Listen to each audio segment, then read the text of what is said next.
From the trenches of motorsports and Gearhead Central, this is RealTuners Radio, your all-motor, boosted, and nitrous-fed hour of power. Now, here's your hosts, the Reverends of RPM, the faction of traction, John Bewley, Scott Clark, Bill Fowler, Scott Evans, Mark Dahlquist, Mike Perduto, James Short, Tom Sewell, Brian Barnhill.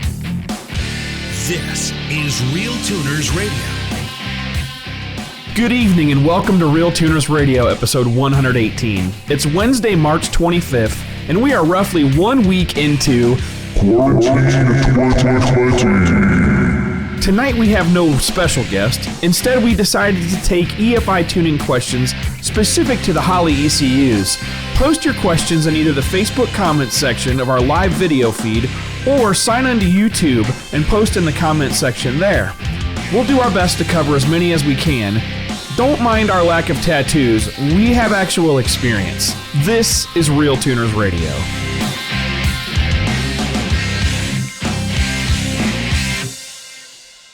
And there we are. I think that's my second intro in a row that I didn't screw up. So high five to myself during quarantine. Hope nobody else is going crazy out there. Oh, mercy. So give people a little bit of chance to log in here and catch up with us, because tonight's going to be one of the old school QA episodes, and we want to just specifically cover Holley EFI. Seem to be a topic people want to talk about, and maybe I think we've got the expertise to do a couple of different systems in the upcoming weeks. But anyway, I thought Holley would be a good one tonight to talk about. I had some stuff I wanted to show people too, because there's way too many people using pounds per hour fuel tables in Holley. So I kind of think we need to talk about doing it in VE mode like all the other systems and why that's a good thing. Let me bring the guys in. Greetings, gentlemen. How's it going tonight? Greetings. Oh, they can hear me. Cool. I hate that little space where it's like nobody responds and you're like, oh, did I fuck it up again? We suck again. Say something. I gotta hurry up and unmute myself, you see. Right. And it's like you don't want to talk over someone, so you kind of wait a second, you know. I'm already getting hilarious messages about the intro. Okay, it was we're wondering where the quarantine robot voice came from. I made that myself, dude. I just was like, quarantine 2020, and I'm wait a second, I got 20 minutes. Let's make that like the big voice dude. So anyway, yeah. But I mean, it's kind of hilarious. At one point, I mean, I don't know. Are we overreacting? Are we underreacting? Nobody knows. Nobody's ever going to know. But I don't know. Who's got any news from this week? Did anybody have anything cool happen? I don't know about cool. Our track's closing tomorrow for at least 2 weeks. So tomorrow's our last day to use the track. And that's due to stuck in 3 different states. Yeah, is that state orders, or what are the rules behind that county, one? County. Orange County has put everyone on stay-at-home warning. So which is weird because I live on the right side of that county and I work on the left side of the county, so I'm allowed to drive through it, but the people that are in it can't drive. It's weird. I don't understand. Yeah. I'm not sure if I can hop in the car. Oh, yeah. So anyway, what else is going on tonight? Let's see. Evans is with us. Mr. Dahlquist is in his lovely library there, his man cave. So I see Bill Fowler is on here tonight. Interesting. Why does it show me muted? I'm not muted. Okay. Well, so what do we want to kick it off? I actually had some questions. Why don't we start? Let's see here. Who had... Oh, hold on. I got to fire up my notebook here. So, notepad. Okay. Don't touch your nose, Clark. I have this insane urge to scratch my face tonight. I don't know what's going on. Let's... The screen says we still have Dr. Ben on. I was just about to say that. What says Dr. Ben? Oh, no, Facebook does it? Oh, that's hilarious. Hold on a second. Let me fix that. That guy was awesome, I by the way. screwed it up. There goes your perfect intro. Yeah, you knew I was going to screw it up just by talking about it. Drink. Take a drink. Okay. So does it count if we've already been drinking? Oh, Jesus, Bill, how many of you had? Bill sounds lit already. Good for you. So hold on here. Let me make my face bigger. Okay. Hey, while we're at it, I know one thing I can talk about since it's up here is the Dallas-Fort Worth class, May 9th and 10th. Looks like it's still going to be on. So far, so good. And there are still seats available for that one. So come down to Dallas-Fort Worth. Check it out. That shop is a pretty cool place, too, in Royce City. Pro Tree Automotive. Daniel Raff, dude's got some fast cars. He knows what he's doing. So you should see some pretty cool stuff. But anyway, that's about it there. You can check out our webinars at RealTuners.com. People have been watching those a little more. Yeah, Evans, that reminds me, I got to pay up because there's actually been people listening to the webinars again. What We already got else? some questions rolling in. Do we? Okay. Are you looking at Facebook or where? Money. I'm on Facebook. Yeah, I'll get you Yeah, the money. YouTube's already got a question too. Gotcha. Okay. Well, good. Eric Evans has got a smart question there. Let me start with some that somebody already submitted first. I had people submit these couple of questions first.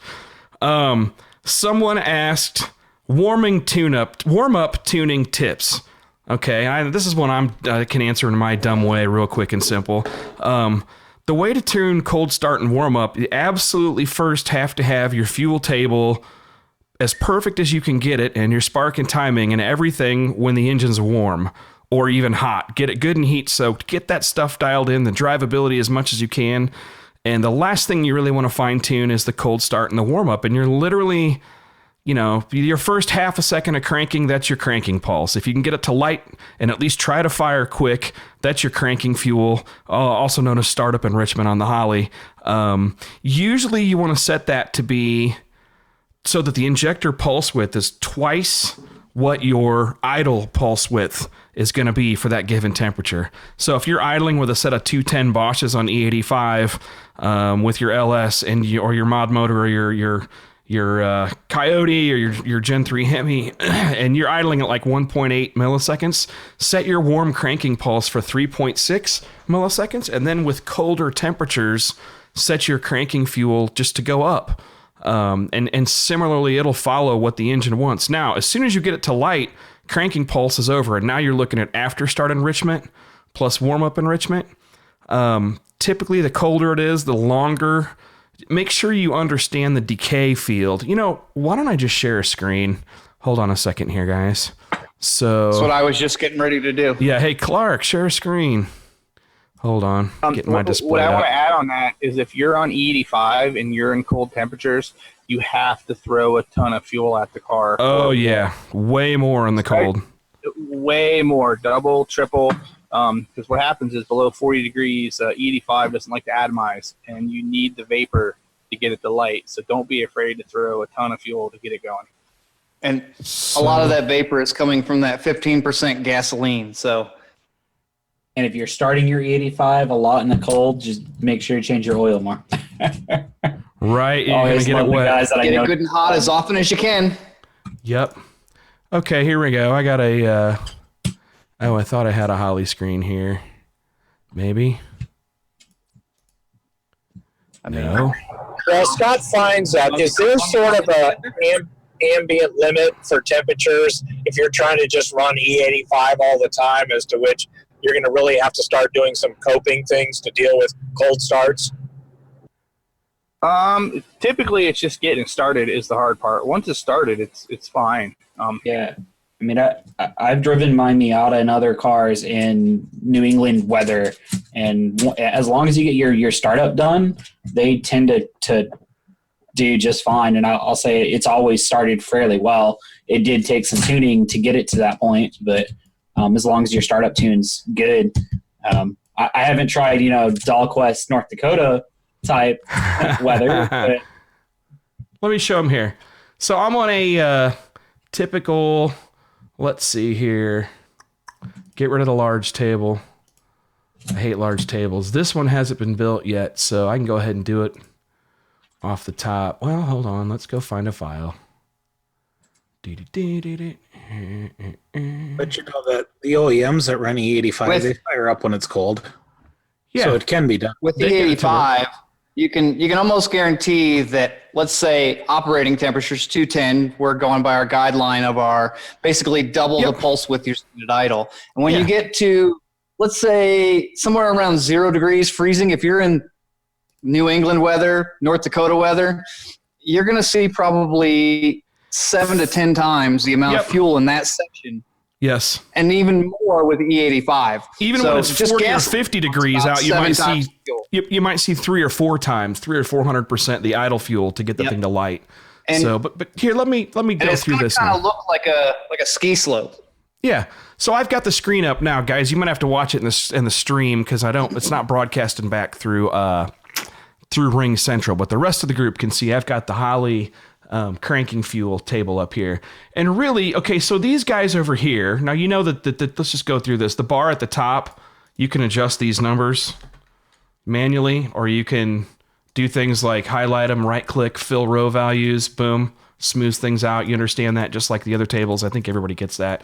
You can grab a whole group of 5 and control right arrow, left arrow.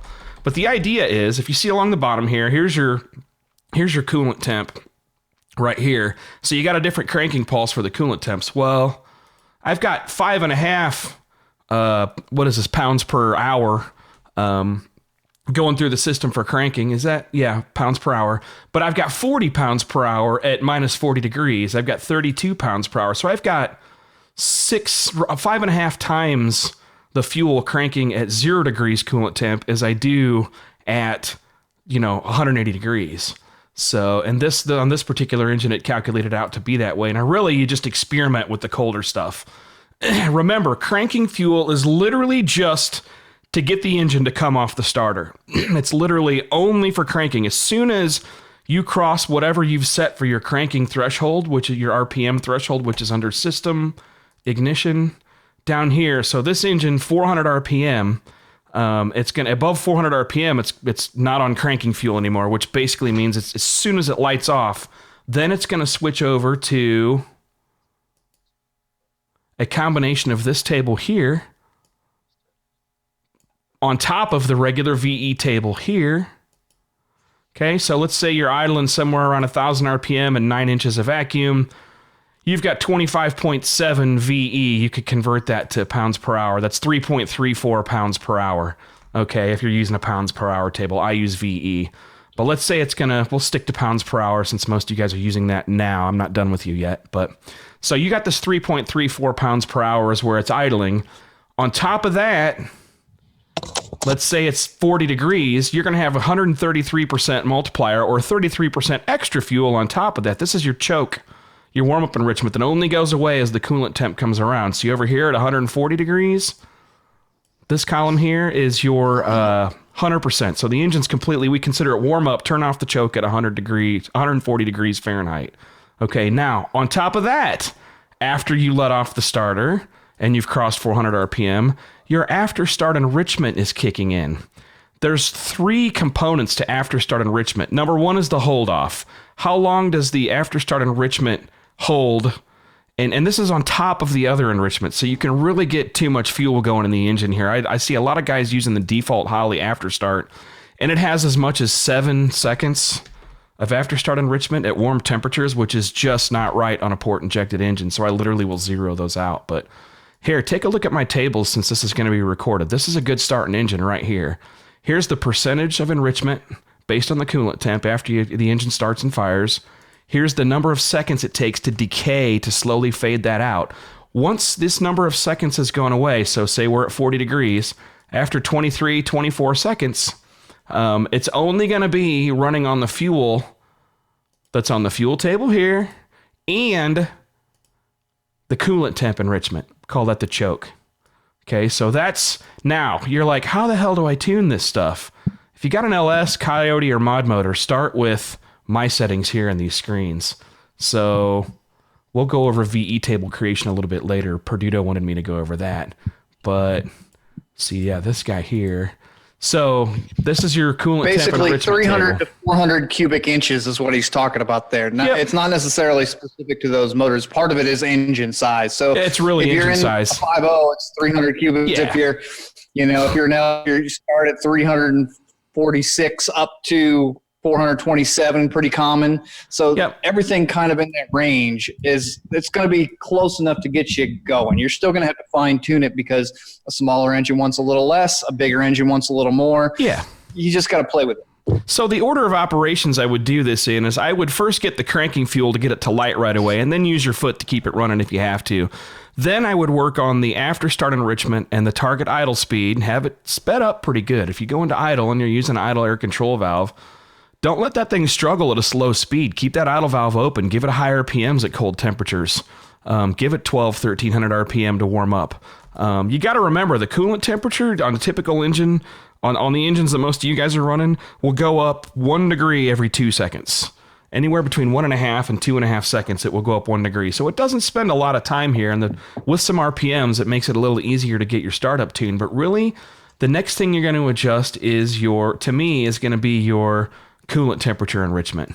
This is the number that's going to ride up as temperature goes up. And you may, if your engine's happy idling in the high 13s when it's warm, then you may warm it up in the lower mid 12s. You may see richer air fuels, but remember, you may not be able to trust your O2 sensors. Always do the test with your idle when it's warm, that you lean the engine out until it begins to struggle, then put a little fuel back in till it's stabilized, maybe add 5%.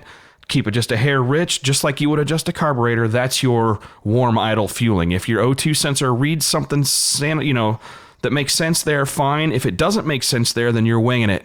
You got to base everything off that fuel there and these percentages. But these numbers here are good to try. Really, as far as coolant temp enrichment, after start enrichment, everything but cranking fuel, it'll apply to any size engine, actually. So, as they're just percentages. I hope that didn't just confuse the balls off of everybody tonight. I think the biggest thing here that I see this all the time when explaining this to people, everyone gets caught up on it being this number. I've got to have this air fuel. This is about, does it start? Does it idle? Is it smooth? Does the engine sound nice? Ignore what your wideband's saying if it doesn't make sense. If it starts and idles and gets up to temp without stalling, that's the goal here. Yeah, I tell people all the time, you tune idle without watching gauges. Don't look at the gauges. Don't look at your wideband. Don't even look at it. Tune based off what the car wants and how it sounds. The other thing, Scott, I want you to touch on real quick. Remember, these guys are like, oh, I don't live up north. This isn't a problem. If you have an air-to-water intercooler on that car, it might be a problem for you. It might kill the inlet temps to the point where it cools everything off. So, all right, that was the first one. Warm-up tuning tips. Just you can go back and hit replay on that, which is the kind of cool thing about this being on a stream. Next up, hold on, let's see. Okay. My theory or thoughts on how to keep a high-powered stock bottom end combo alive. Well, it's not a theory. It's more of a just experience than anything else. And let's take a look at if I got anybody here on mine that has... Who would I consider a good... Okay, Michael Payne. This is a good one right here. Okay, so really, it's about timing. I mean, if you're going to run ethanol, let's see what Michael's running here for a target air fuel ratios. Yeah, he's clearly running E85 or E98. What I would do is not exactly what I've done here. Let's change this. So, okay. So typically, as long as you're rich enough in air fuel ratio that you're not killing power, right? Or maybe you're killing just a few horsepower, 10 wheel horsepower by having it, it'll be a little bit too rich, especially on ethanol. Pump gas, even more so. I like to flood the thing out if you're trying to run any kind of boost on pump gas, because pump gas is the devil. You want to run that rich. But really, it's about the timing on these engines here, okay? And to me, the critical rows are the 0 PSI row, which often you can find out if you've got a stock set of heads, stock compression, everything else in the chambers are stock. You can really run a factory timing map or real close. Figure out what the factory timing ends up being with its modifiers or whatever, what they typically run at wide open, and you can kind of start there. We have what's called our all-in timing. If you ever used a distributor with advanced mechanical advance... Can I interject a second, Scott? Yep, go ahead. When you're saying you can use a factory timing curve, that's assuming that you verified that you're getting the timing that's on the screen. Don't just plug in your Holley and put 36 degrees in and think you're getting 36 degrees. It doesn't work like that all the time. Gotta check the timing. There's very few engines that I'm comfortable not having to, and that's a short list. And that short list is Coyotes, Mod Motor Fords, even the Gen 3 Hemis I've had to check timing on. So unfortunately, they're easy to TDC. But and if you've got aftermarket cams in your mod motor, you still need. Yeah, anything modified. If this isn't stock guts, then you need to pull it apart or you need to get the TDC mark and do your timing check. But anyway, long story short, typical LS stuff, I'll start them off at 18 degrees of timing at 20 PSI, and then I will add or take away based on what track or dyno tuning is telling us. And this one we tuned pretty hardcore at Dynocom with a good load on it and came up with these numbers for his LS that has slightly lazy chambers. I forget which heads he has, but anyway, the long story short is if I were to sum it up in one sentence, how do you make that stock bottom end live? You do it by leaving timing on the table for any given boost. And I was trying to come up with a metric. So I was going to say leave 15 horsepower per degree per 1,000 wheel horsepower. How about that? So if I have a 2,000 wheel horsepower or hub axle horsepower engine or combo, I want to be able to get 20 to 30 degrees per degree of timing. 20 to 30 horsepower per additional degree of timing at my peak timing. You don't want to turn the timing up until the thing just stops making more power. You want to back that off, especially considering you're on a dyno and your pulls are probably a lot shorter. So if I'm at 1,000 wheel horsepower combo, I'll leave 10 to 15 horsepower per degree of timing on the table yet. And I may be leaving 40 or 50 total horsepower on the table, but you make up for it with boost, right? And that's literally basically what you're doing is you're making sure that peak combustion pressure always happens when the piston is on the downward stroke. If you want to get super nuts about it, like some of our high-end customers do, you do combustion pressure analysis, and you'll literally make adjustments of a spread of 6 to 8 to 10 degrees on a typical motor, on a typical domestic V8 with a common plenum. You'll have 6 to 8 to 10 degrees of timing difference between cylinders to make sure that combustion pressure peak is happening when you're pushing down on the pistons.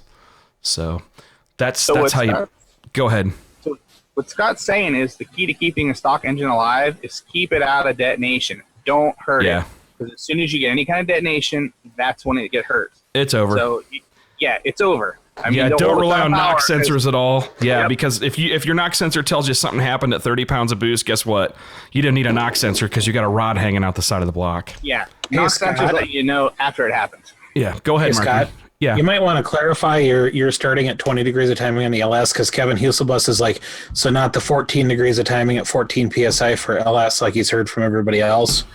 You might want to clarify where you're going with that. Is he talking, that guy, whoever you got that from might be talking about, if that was a sloppy mechanics thing, I don't know. You might be talking about 14 degrees at 14 PSI. I would do that on pump gas.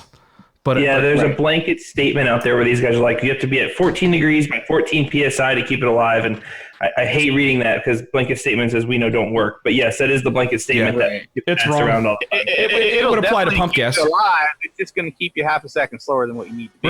Yes. We're not about being slow.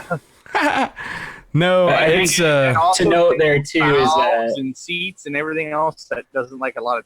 However, if in doubt, start low.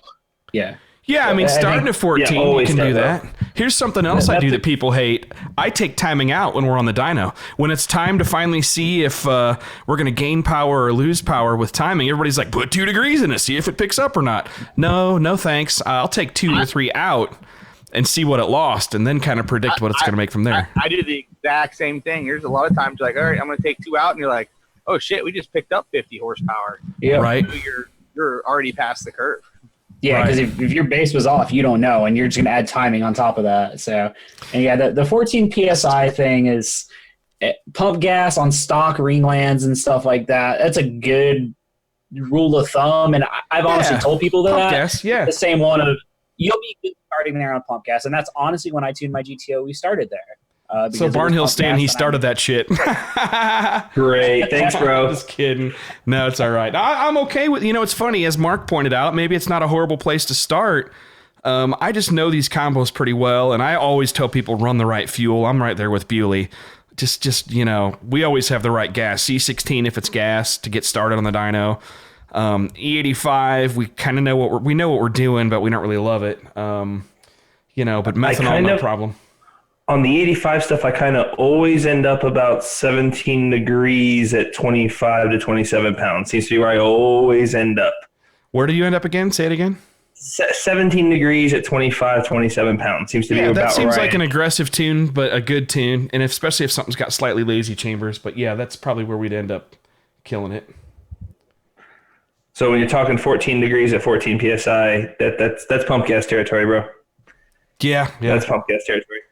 Yeah, and that's why I wanted to clarify. That's why I wanted to clarify, because making a blanket statement, if someone has bad fuel in it, like look what happened with that numbnut that drank fish aquarium cleaner because it had the same name as what they had for the malaria virus. What? The chloroquine stuff. I don't know what the hell that was. Yeah, it's a malaria, and the president said on TV that, hey, we've seen positive results with this, and it had the same prefix or the same first part of the name. So the guy went out and drank it and he died.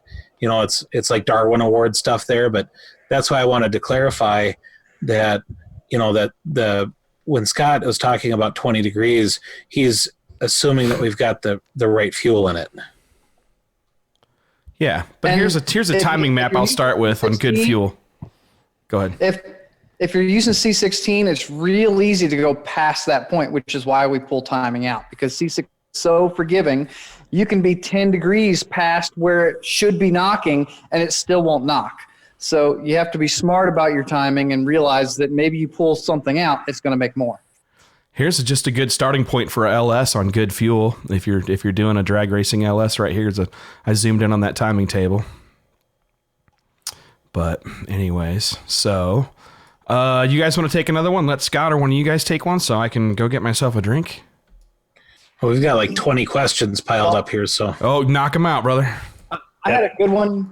I had a good YouTube chat, looks like, early on. So Terry asks, how do we dry fire injectors and coils on a new build to make sure everything is operational other than the red or green dot in the software?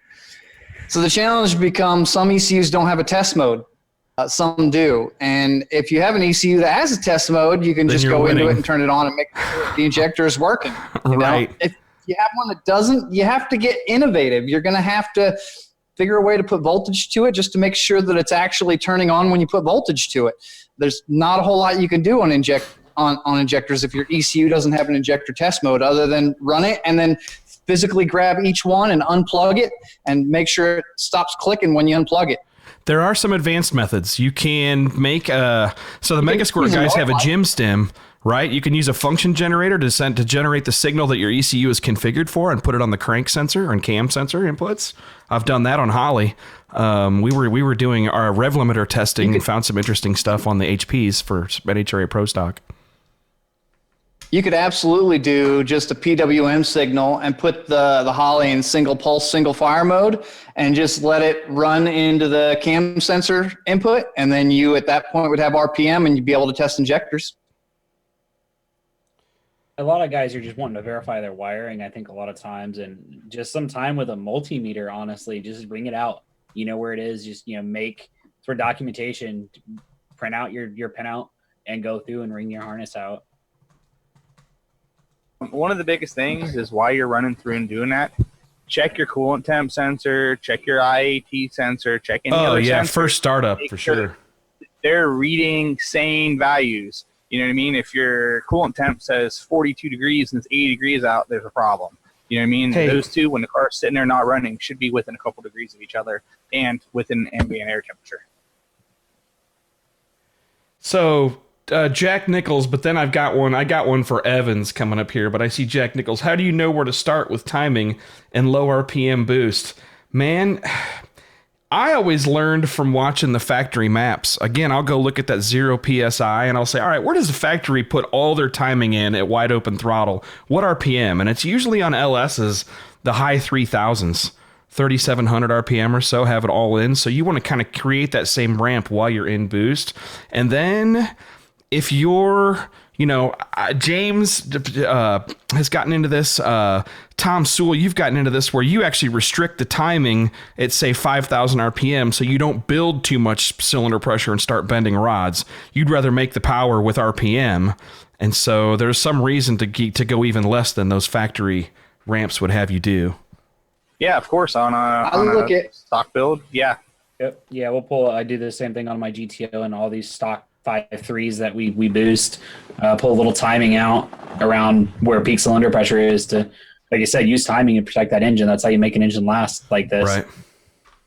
You can look at the dyno graph of a pull that's lower and safe and see where the peak of torque is. That's basically where your peak cylinder pressure is for the most part. It's not an exact science doing it that way, but it gives you a right idea of where to start at to pull some of that timing out to be able to save the engine. A really good rule of thumb is if there's a spike in fuel, there needs to be a dip in timing. They need to be inversely proportional. So if you see your fuel coming up real hard and it comes up at 6,000 and it drops back down, your timing table should be doing the opposite. You should have a dip at 6,000 and then it comes back up with it.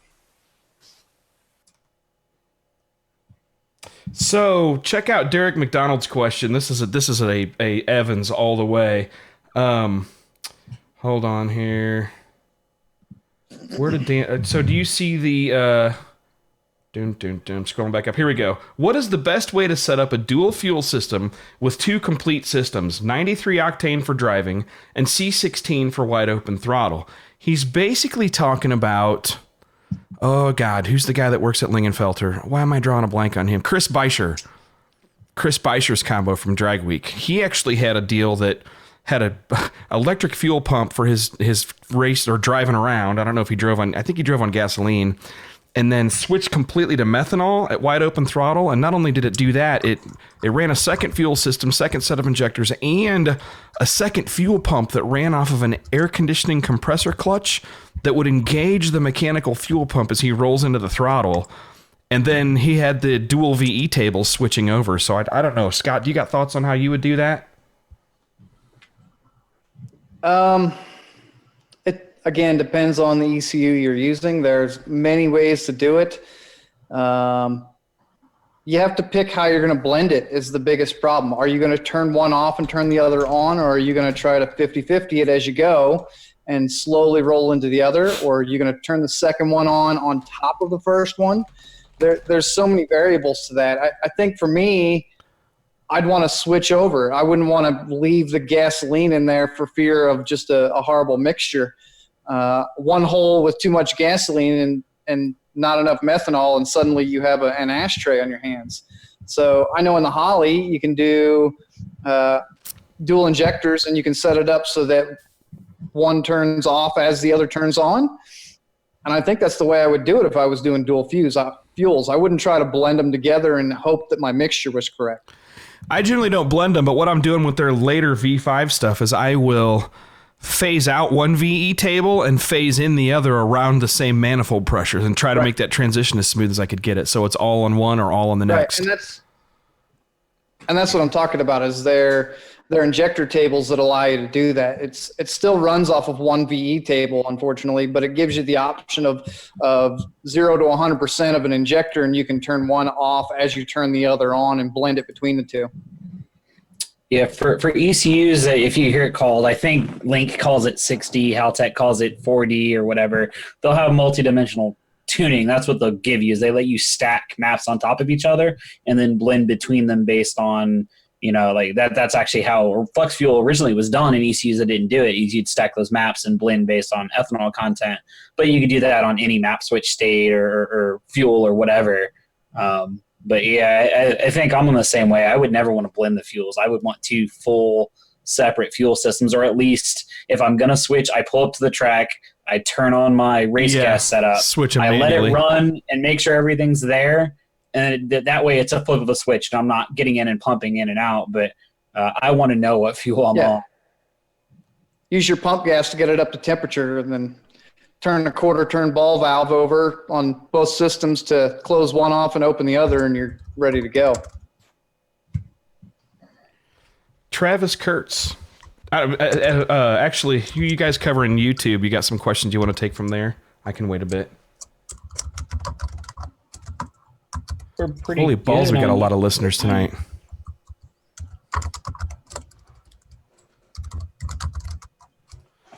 Who's doing YouTube? They stuck at home. Nobody else has got anything to do. Well, there's nobody asking anything really. We actually did get. Did we cover James McGinnis's question about timing on shift during the RPM drop on a shift? So I can cover that a little bit. So James asked, can you get into the timing on the RPM drop of a shift to not fold SBE rods? So pretty straightforward. We're looking at that same spot where you've got to deal with that peak torque and the cylinder pressures, and you're trying to keep them down. So if you're shifting from a high RPM and it's dropping right into the middle of that, pull some timing out and take some of that pressure out of it so that when it lands in the middle of that peak torque, that it's not trying to fold things up from the sudden change in speed and from the sudden change in pressures. That's basic general ECU torque management. Stock ECUs have been doing it forever. They pull out some timing on the shift. To say that actually has another really good advantage, which allows the converter to tighten up a little bit on the shift as well. So you don't have a big flare up if your converter's a little on the loose side. You know what I mean? So when you pull that timing out, it gives the converter a chance to catch up as well.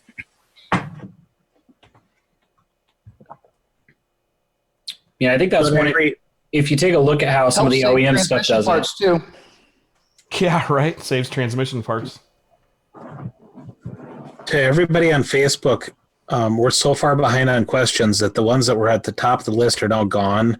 There was a question about a Silverado and a Holley Terminator X. There's been I think 10 questions that I've been saving to ask and have not got to. So if we haven't answered your question, please retype it in because I can't get it to the top anymore.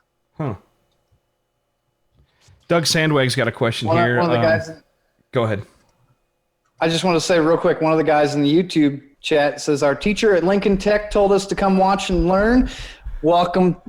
Thanks for joining us. Yeah, the shout out to James McEwen in class for that. That's good, man. I'm glad he's got you guys listening. That probably explains the extra 40 people we have on here tonight. But, all right, so let's try this one. Question for Holley V5 staging ICF. Is it possible to use conditional inputs to trigger staging output and a rev limiter? I have a trans brake arm button and a button on my shifter. I want to use the shifter button for trans brake when trans brake arm switch is active, but use the shifter button as a rolling two-step when trans brake arm is off. That's an Evans thing. I know you could do that with the arm button just with your wiring, but I think there's ways to do that in software as well. So you're either going to need to do it in a different spot or you're going to need to do it with a lot of tables. The problem becomes that the staging section isn't really designed to do a whole bunch extra, but you can take your inputs and split to other inputs and use the inputs to trigger other stuff. So you can still use the staging, but you're going to need to actually physically wire the cable into another input on the ECU to be able to use it for other stuff, because of the way the pin maps work. And I don't know if they've changed that yet or not. I know you can stack things on an input, but I don't know if you can put it in multiple spots. But you can create a generic user input and do it from there. There are plenty of ways to do trans brake stuff from the regular user inputs, and you can build advanced tables to do a lot of functions as well.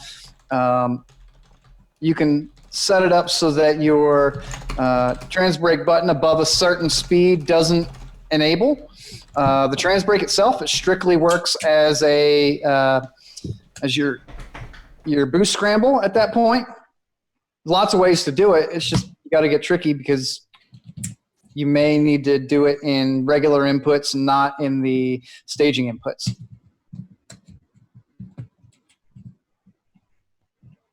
Yeah, you basically need to have it wired to multiple stuff and then have your true false statements that lets it be on determine when your certain functions can be active.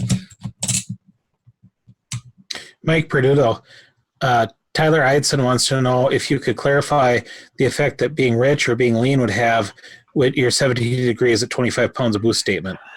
I saw that. Scott kind of answered that. I'm not a fan of using added fuel to make the motor take more timing. I kind of think that's where he was trying to go there, where if you were to add extra fuel to the motor, would the motor take more timing or potentially being leaner?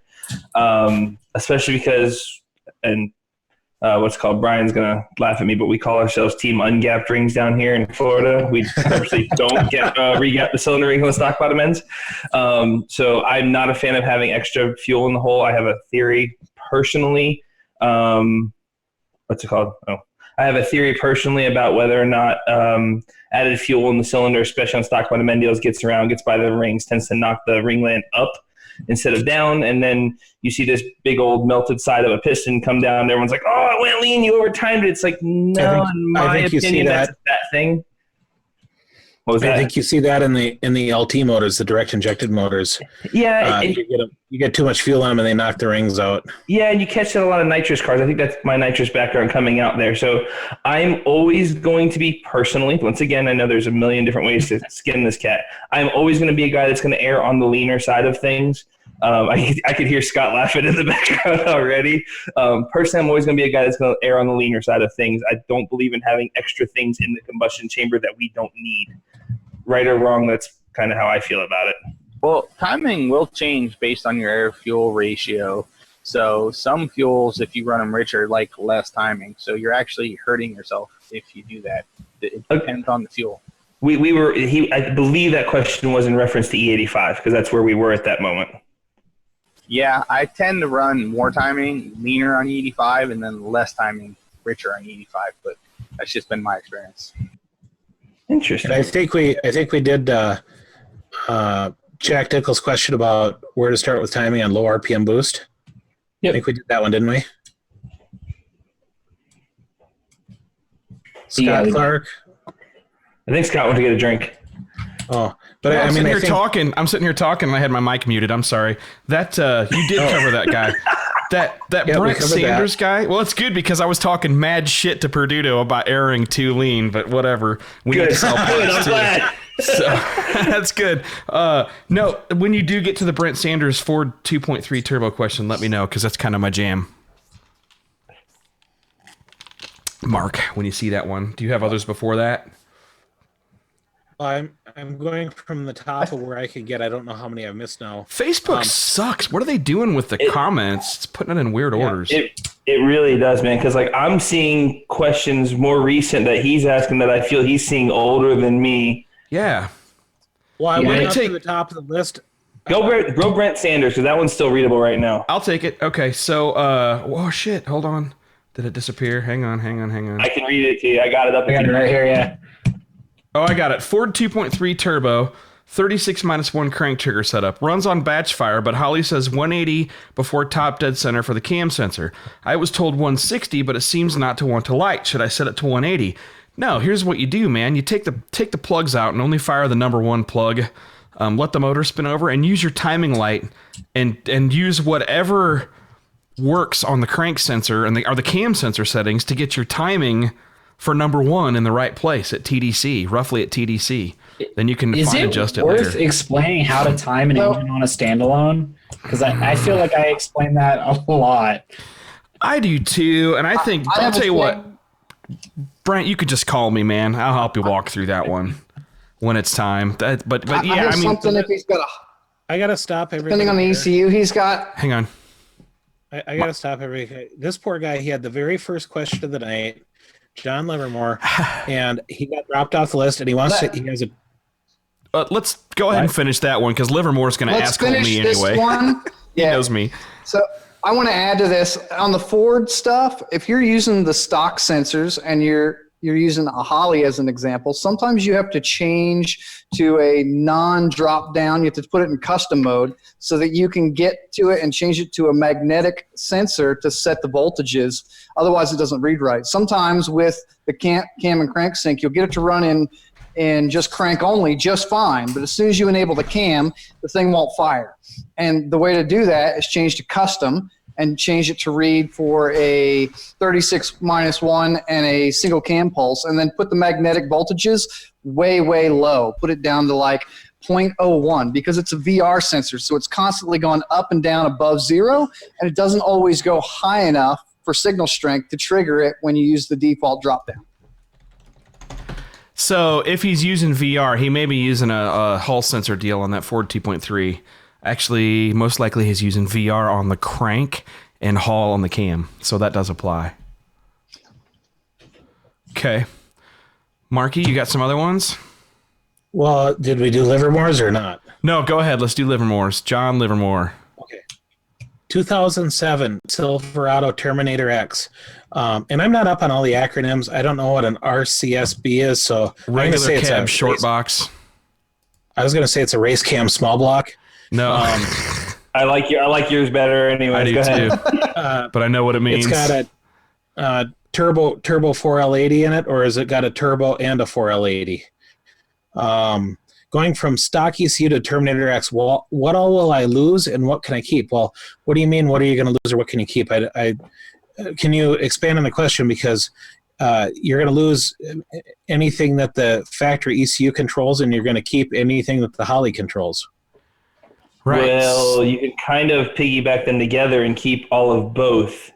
But like, I mean, he needs to do more homework on that himself. Like, what do you have? Is this a race truck? Do you need air conditioning? I mean, you're not. Yes. Are you going to want defrost or what all? Yeah, ask me that one offline, man. Or you got to get online on the forums and ask that one because I don't know. The 2007 model year it'll be drive by wire, so you're going to have the Terminator X control that. I don't think you're going to lose that much. Those dashes are CAN bus, maybe not. You got to figure out if your dash is CAN bus, and if you want to keep it, then you got to have the factory computer still seeing at least crank signal. CAN. Sorry, 07 is CAN. Yeah, so then you want to is CAN. What on the dash? Not on the trucks. Not necessarily. Oh. No. So they over a period of years they went to 07's the truck's dash analog. Maybe. Here's the bottom line, guys. That's in a period of years where they were slowly moving that stuff over. There's some single wire serial in there. Yeah. There's some CAN bus. There's some tachometer inputs that'll work on a 4-cylinder code instead of 8. So you got to do some more hunting down. That's not something that someone's just going to go out and do your homework for you on that. I'll do it for an hourly rate. I'm nodding my head like you. I'm nodding my head like you can hear my brain rattle. But yes, Scott, you're right in the middle of that year where GM was changing everything. Oh yeah, there's probably a truck 30 built after that has something different in that same period of time. So that's going to be almost on a case by case right there. Yep. Yeah, you really kind of need to know what's in it and what works and what doesn't. If you want to guarantee you keep all the stock stuff, the only thing you can do is to piggyback, which means that you're going to give primary control to your aftermarket ECU, and you're going to take just signal wires only over to the stock ECU to give it the signals it needs. Not sharing any 5-volt, not sharing any grounds between the two, strictly just the signal wire between the two. You'll need to double up on coolant sensors if you need stuff like that to read because you can't split those. Same thing for air temperature sensors, anything that's a thermistor or a resistance-based sensor. You have to put a second one in order to use it, or you lose that on one of the two ECUs. So you can always decide it's more important on one than the other and only use one. But if you want to use it on both, you got to have double sensors.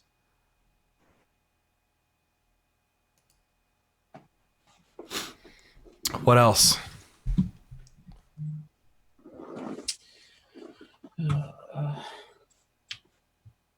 I'm looking here. Dustin Coleman working at UPS. You're the man. You guys are crazy. Maybe. Let's see. So. Don't tell him that. He's crazy dumb is all he is. Right. Sorry. Should have muted myself. Anyway, sorry, Dustin. No, it's all right. Let's see. So John Livermore, no, you just got to hire somebody, dude. He's asking, so no way to splice the two computers together? No, you don't glue them together.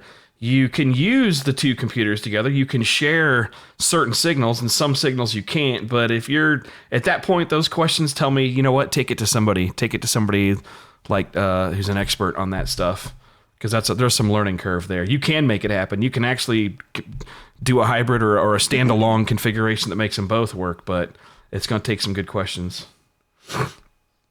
Travis, curious where to start making changes. 5.3, stage 1 twin turbo camshaft, and I already noticed the single turbo, but I'm gonna blow right by that right now. VS480, 15.0 PTC glide won't make more than 11 pounds on the brake. Off the brake will make whatever you command. Travis, I'm gonna say that's not a converter issue. We ran that same converter on a 5.3, but with a GT50 588, and had no problem hitting 21, 22 pounds on the brake. So I'm going to say there's probably something in your tune, probably timing around that 11-pound mark or wherever you're stalling. That's going to be your issue. I'm guessing it's probably not a converter issue. More than likely, it's a glide. It's got a bunch of aftermarket parts that are mismatched. What you need to do is check your converter pressure, your line pressure. I almost guarantee you have a bushing in the stator tube, which will skyrocket the pressure, or there's something else going on. I had this same problem. I fought it for a long time. So check your converter charge pressure before you go nuts doing anything else. I've seen it on probably 9 out of 10 glides that I see now. So do that before you go nuts with anything else and before you push a thrust bearing out. Just for the record, my car was seeing 250 pounds of pressure on a glide, which is horrible. It should be around 100. So do that before you do anything else.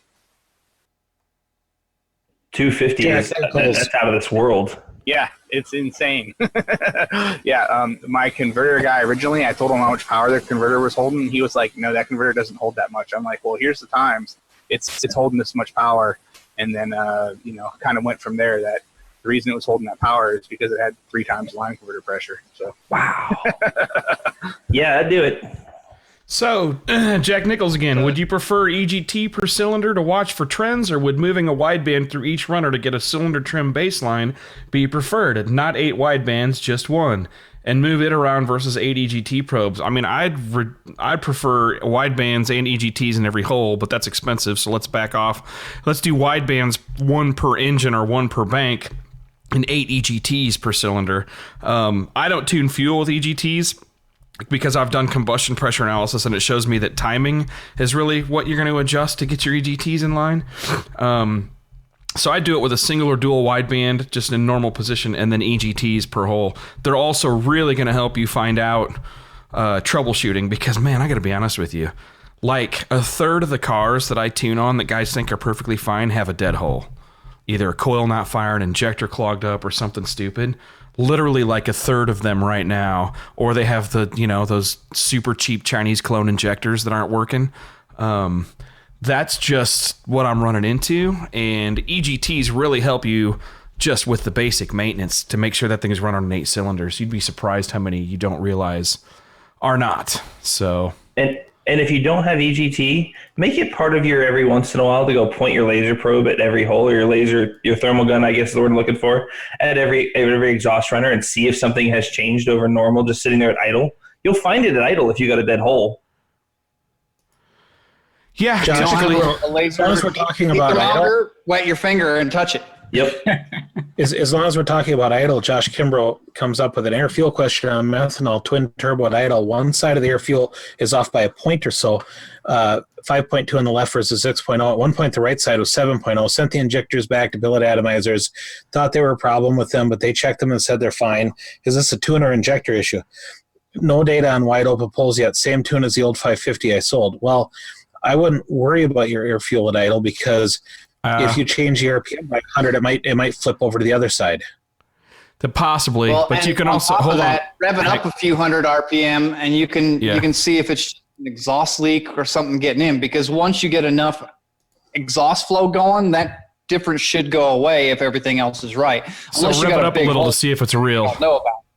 Yeah. Yes, that's what I was trying to say. Put it up at 2,000, 2,500, and look at what it's doing. But hang on. But the other thing to look at with Billet Atomizers, guys, is your minimum injector open time. If your idle pulse width is around 1.4 milliseconds or less at idle, you're going to have injectors that aren't opening and some that are. So that's the problem with Billet Atomizers. So you may be dealing with something you can't do anything about. But look at your idle injector pulse width. And then if that's around 1.3 or 1.4, you know you're hitting those minimum times. And usually when you're hitting those minimum times, if they're just barely over the minimum times, they are so non-linear. There could be a 30-40% fuel flow difference between injectors at that point. Right. coming up. And at that point, raising your idle by 200 RPM would help a lot. Yeah. Exactly. Yeah. So I got one. If you guys, go back to Scott's point for a minute on that about the exhaust leak, because if you had something where everything was fine and then suddenly it's changed, an exhaust leak can be a big clue, especially if it's fairly consistent across lower load RPM band stuff. I found one that way. Just by seeing that once I knew what the two AFRs were, and then all of a sudden I had one that was reading a lot leaner. It was like, oh, what do you know?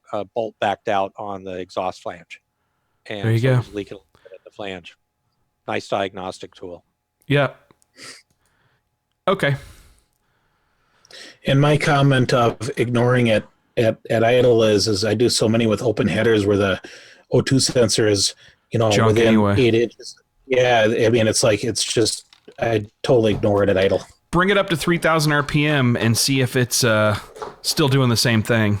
If they're not balancing out there, then I'd start being more concerned. Or when it's under load. What else do we got? Other questions? Could also very simply be an O2 sensor that's jacked up. Yep. It's the last thing I would consider, but if it stays that way and you've checked everything and you can't find why, try another O2 sensor. Try it on both sides. Maybe the rich one is the one jacked up. Maybe the lean one is the one jacked up. Swap them left to right. Yeah, swap them left to right. Yep. Another simple test. Did you guys see the question about using avgas? I don't recall that we've touched on that before, but it seemed like Are you trying to get us to fight today, Bill? No, it was just a question from Jeff Bonnefeld in the YouTube side. So I figured we talked about it during something, but I don't remember what the result was other than don't use it.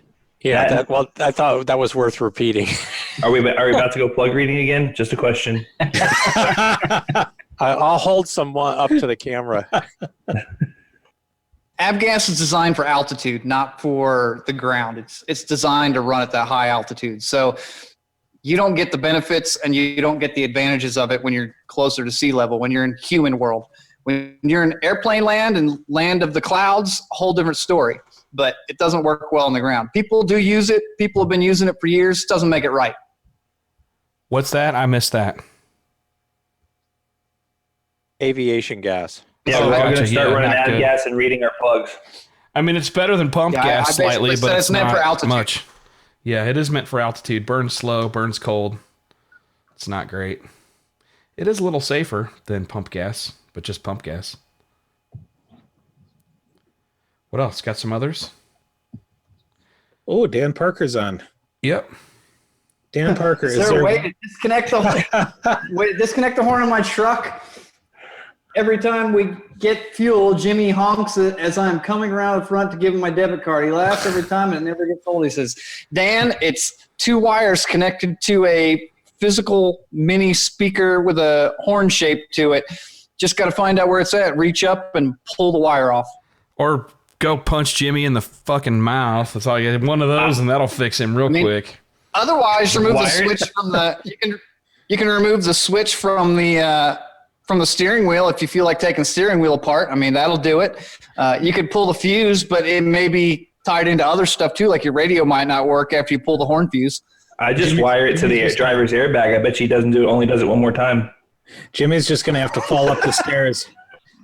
Jimmy's just going to have to fall up the stairs. So check out Daniel Sarton's question. My battery voltage is 14.43 running.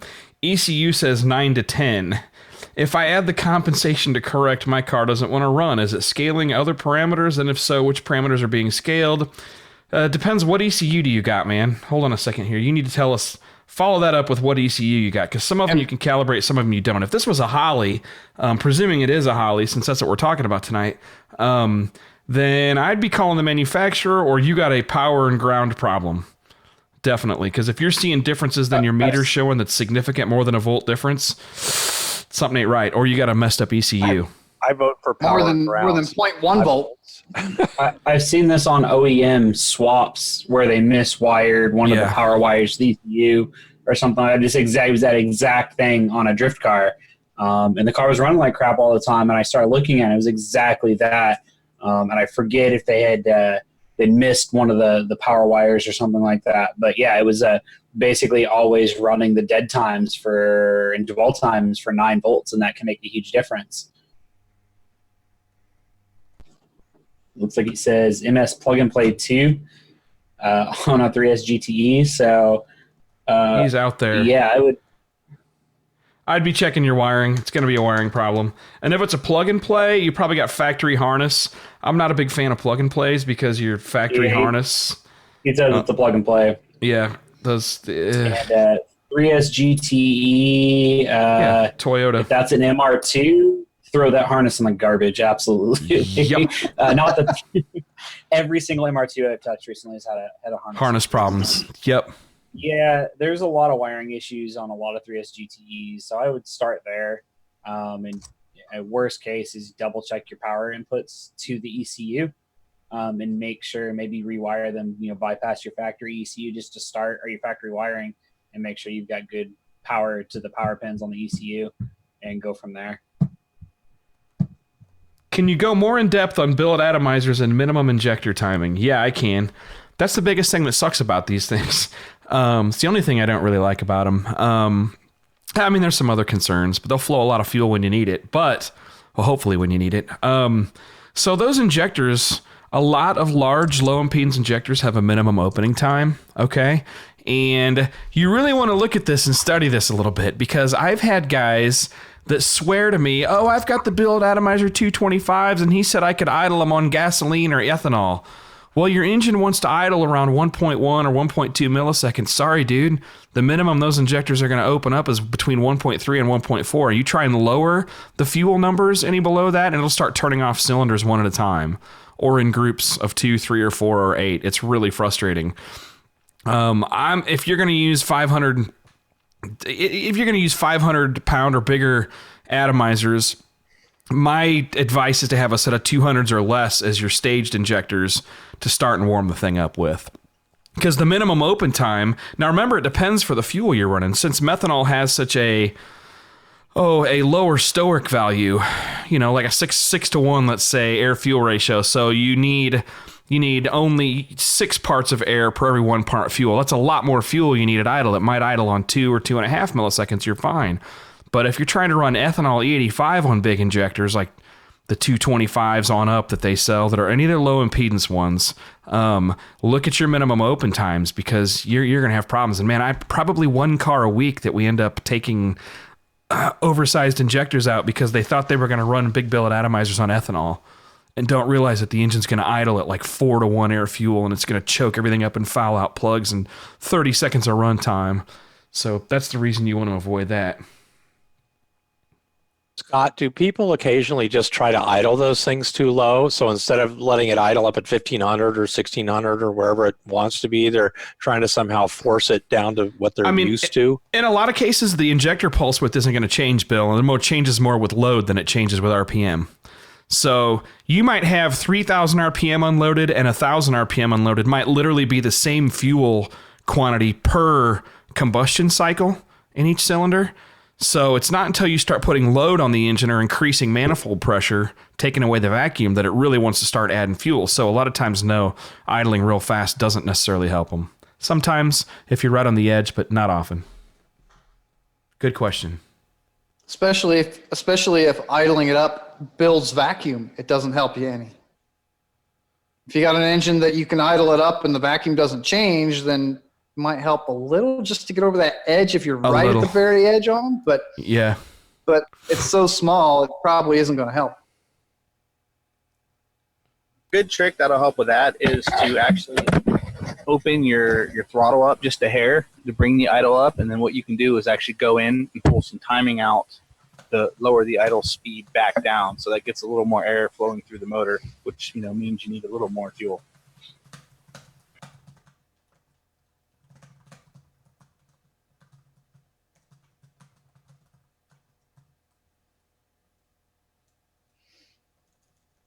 Drink. Everyone drink. Because they're being quiet. Sorry, I'm typing a response to that guy on YouTube. Matt Heppel did it, the blah, blah, blah. Yeah, go ahead, try it Matt's way. Then come back when your shit don't work. He's told people, dude, my thing with him lately is he told people, go ahead and use the closed loop boost control, the dome pressure control on Terminator X, but just share the map sensor wire. That was the latest one. You beat me to it. Thank you. Oh, dude, it cuts your map sensor signal down by 30%, screws up the fueling entirely, and doesn't work with the PIDs for closed loop, for whatever, for CO2 boost control. Closed loop will fix it. Solve all the problems. Closed loop away. This guy doesn't know how to use a timing light, and he was like, fuck it, when he tried. Just couldn't figure it out, but whatever. Product placement for the win, I guess. Holley didn't give us a free ECU to do this tonight, by the way. And they hate us, really. Keep drinking. So, what else? Raspberry White Claw, by the way, is the drink of choice for the evening. There's a bunch of White Claw jokes floating around the internet, but I can't think of any of them right now. There's no laws when you're on the claws, Mark. No laws. It is so not the drink of choice. So does that mean that I can violate the lockdown order in Massachusetts? Yes, it does. I am giving you permission. I almost want to ask if your wife's name is Karen. Oh. If you get pulled over out of your house, just say, I'm drinking White Claw. There is no law. Just ride.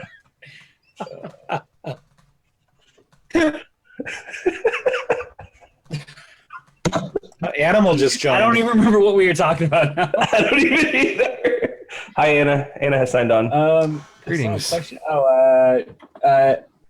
about, looks like Brent Sanders asked about anti-lag for rally car setups. I thought of you.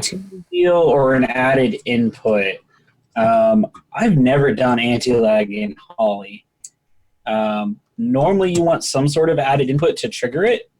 But I don't know. Have you guys ever really done like a rally style anti-lag in Holley? Rally style, no.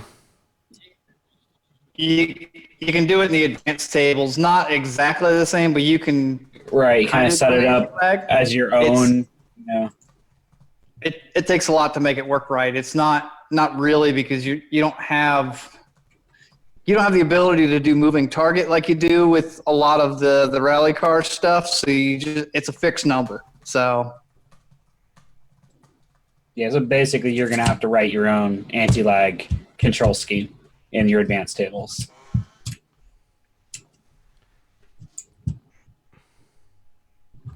Okay, what else we got? I've been doing the back and forth.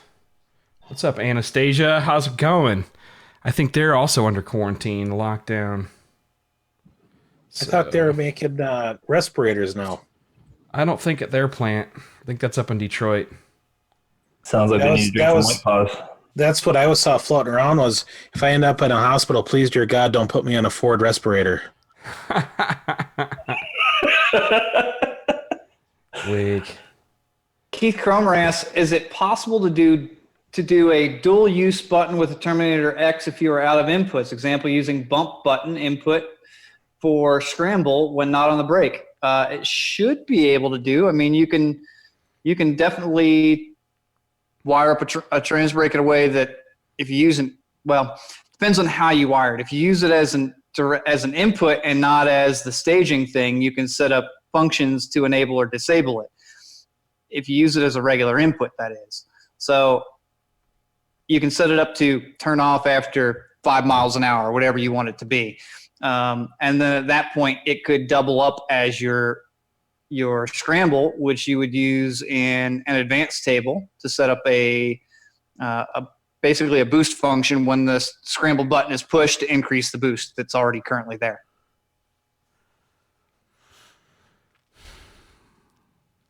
What else? Holley questions? Anyone? Daniel Sarton. Digital multimeter is showing battery plus or minus 0.5 volts on battery plus to ground. Is it possible it's a settings issue? My tech goes wild. No, does but Megasquirt 2 have a calibratable battery voltage? They may. The Megasquirt 3 does. Some 2 extra firmwares are likely to have that and some won't. You got to find out if you can go to tools, calibrate battery voltage, if you have that option. If not, start looking at wiring or the fact that you're using a kit-based system that they tend to have more problems like that, not hardened. Yeah, he says his TAC is going wild, though. Oh, he's got something else going on then. You got some... Sounds like a ground power issue. and ground issues, yeah. I'm gonna go with what Brian said since he's had the issue with that harness and throw that harness away. Maybe. I'd find out what it's doing. I'm the guy that I like to figure stuff out first and then make that action. But. Yeah, there's a lot of really crappy grounding locations on that, so it sounds like a ground noise issue, so I would double check all of that. The problem I see in a lot of those, if you can't find anything, is that they just get brittle because there's so much heat back there and it's so tiny.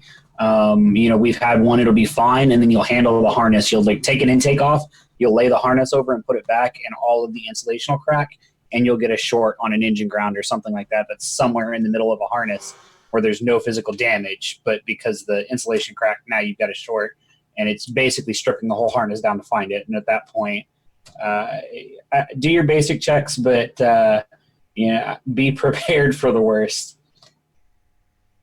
Funny thing is, I'm pretty sure this guy's been having issues for like a year or two with this setup, because from what I recall, he sent his injectors in for me to check, and there was nothing wrong with them either. And then he did have some wiring issues he fixed. So probably his best bet just to chuck the harness and start over before you waste another year of your life. Yeah, start from scratch. There's not a lot of guys making. I think Panic Panic Wire makes a harness for these. We've talked about it. If we make a harness, it's going to be for probably a couple specific ECUs, probably Mtron and Haltech, maybe Link. Right now, we've been using Link plug and plays. But if we're going to replace a harness, we're probably moving to a different ECU than a plug and play. So it's possible. If you need some help with a harness, send me a message after. I do have a lot of experience with these. And it's something we're looking at, but we can at least point you in the right direction. Yeah. So Scott Clark already answered this in the YouTube chat, but I figured it's worth saying out loud. Else1 Punk says, is injector end angle worth any real time or effort, and what does it actually do? The short answer is it allows you to optimize when the fuel gets into the cylinder, but it's not a massive gain that you're going to see from this. A couple percent at best with really, really, really good tools to measure everything. And it may help with the smell of gasoline at idle. You can push it around, and that's what most people use it for. It depends on the situation. A turbo car, you're probably not going to shit. If it's a real high-end NA car, you're definitely going to see some power gains, especially if you keep the injector duty cycle under 30%. Yes, if you got undersized injectors. Oh, do I need to try and play that video of Mark's engine? Hold on a second here. Once you start spraying the injector longer than the intake valve is open, your gains go down from that point because you're now puddling fuel on the back side of the valve. Look at your injector. OEMs use it for emissions reasons. Injector has a duty cycle, all right? They're usually in a really aggressively cammed motor. They're like 27% of the time they're open. Just carry on. That's when Tom said under 30% duty cycle in your injector. That's why he said that. I do have a story. I'll go real quick. NHRA Pro Stock engines at Elite. I went down there and had a customer that had one of their engines, and the customer wanted me on site for the tuning versus House Tuner. And House Tuner did his best, apparently. They put the House Tune on this engine, and I started playing with injector phasing and did pick up it was like 45 or 40 peak horsepower and 25 average from 8,000 to 10.5. And how much is that worth in a Pro Stock car? That's worth $100,000 of them. That's the difference. It's more than that. Yeah. Winning. Right. So that's worth enough to fire the House Tuner. You're getting that on the big Pro Stock motor. You're probably not doing this on a 300 horsepower motor. You're not getting that 50 horsepower. No, they made 1450 plus. That's why I said it's very situation dependent. You're not going to see that on a turbo car. On a real high rev, $70,000 engines that are making 1450 horsepower. But what I'm talking about is the percentage is pretty close there. It actually 50 is. horsepower on 1400 is 1% or 2%. It's not much. Yeah. You're going to see 1 or 2%. It's not much. Yeah. Yeah, engine masters. You need it in engine masters because you're squeezing every little bit you can. But in a world of where you're NA and you're spending big money, that 5% is huge. Guys spend $10,000 more on a set of cylinder heads to get 5% more. So 1% to us in the turbo world's nothing, but 1% to a NASCAR guy or a pro stock guy is 2 years worth of engine development. So Here, when I was doing the two barrel Right, stuff, but how many of our listeners are really those guys that are spending $150,000, $200,000 not many. on a motor in But a it's good to let 'em multi-million-dollar race know. program? Not many, and that's the point. But that's the proper answer is it Yeah. depends. It's not always the situation. Correct. And it's good to let them know where they're heading because eventually they might be the guys that are doing the $200,000 motor combo. But really, it's not worth wasting your time on. There's this guy, our good buddy Alan, who goes around and tells everybody, oh, for $50, I'll set up your blah, blah, blah. And it doesn't do anything at all. But I'm going to find, Dahlquist has a good video that he let us make. Let's see, throttles. Yep. The biggest thing it can do is help with the fuel smell at idle. You can push it around so it doesn't smell as bad because you're getting the fuel into the cylinder at the proper time and you're getting it to evaporate better because it has time to gain heat by sitting it on the back of the valve usually. So it can help it to vaporize a little better, which helps with the gas smell. That's about it. That's about the only thing that most of us are going to see benefit of is that portion of it. Yes, there are benefits when you really, really get deep down into it at high RPMs, at bigger power levels, at that, like we're already talking about. But for most people, the benefit comes with the gas smell. So check this out. Check out what's on the screen right now. I'm sorry. Hold on. One more thing that you're talking about with the idle stuff. The other thing is me as an injector guy, we get a lot of guys that send in injectors. Tips are clogged up with goo and crap, and a lot of that is reversion and other stuff that's going on, which can be fixed with changing your injector end angle. So, that's what's coming up. That's what's coming up next. Yeah.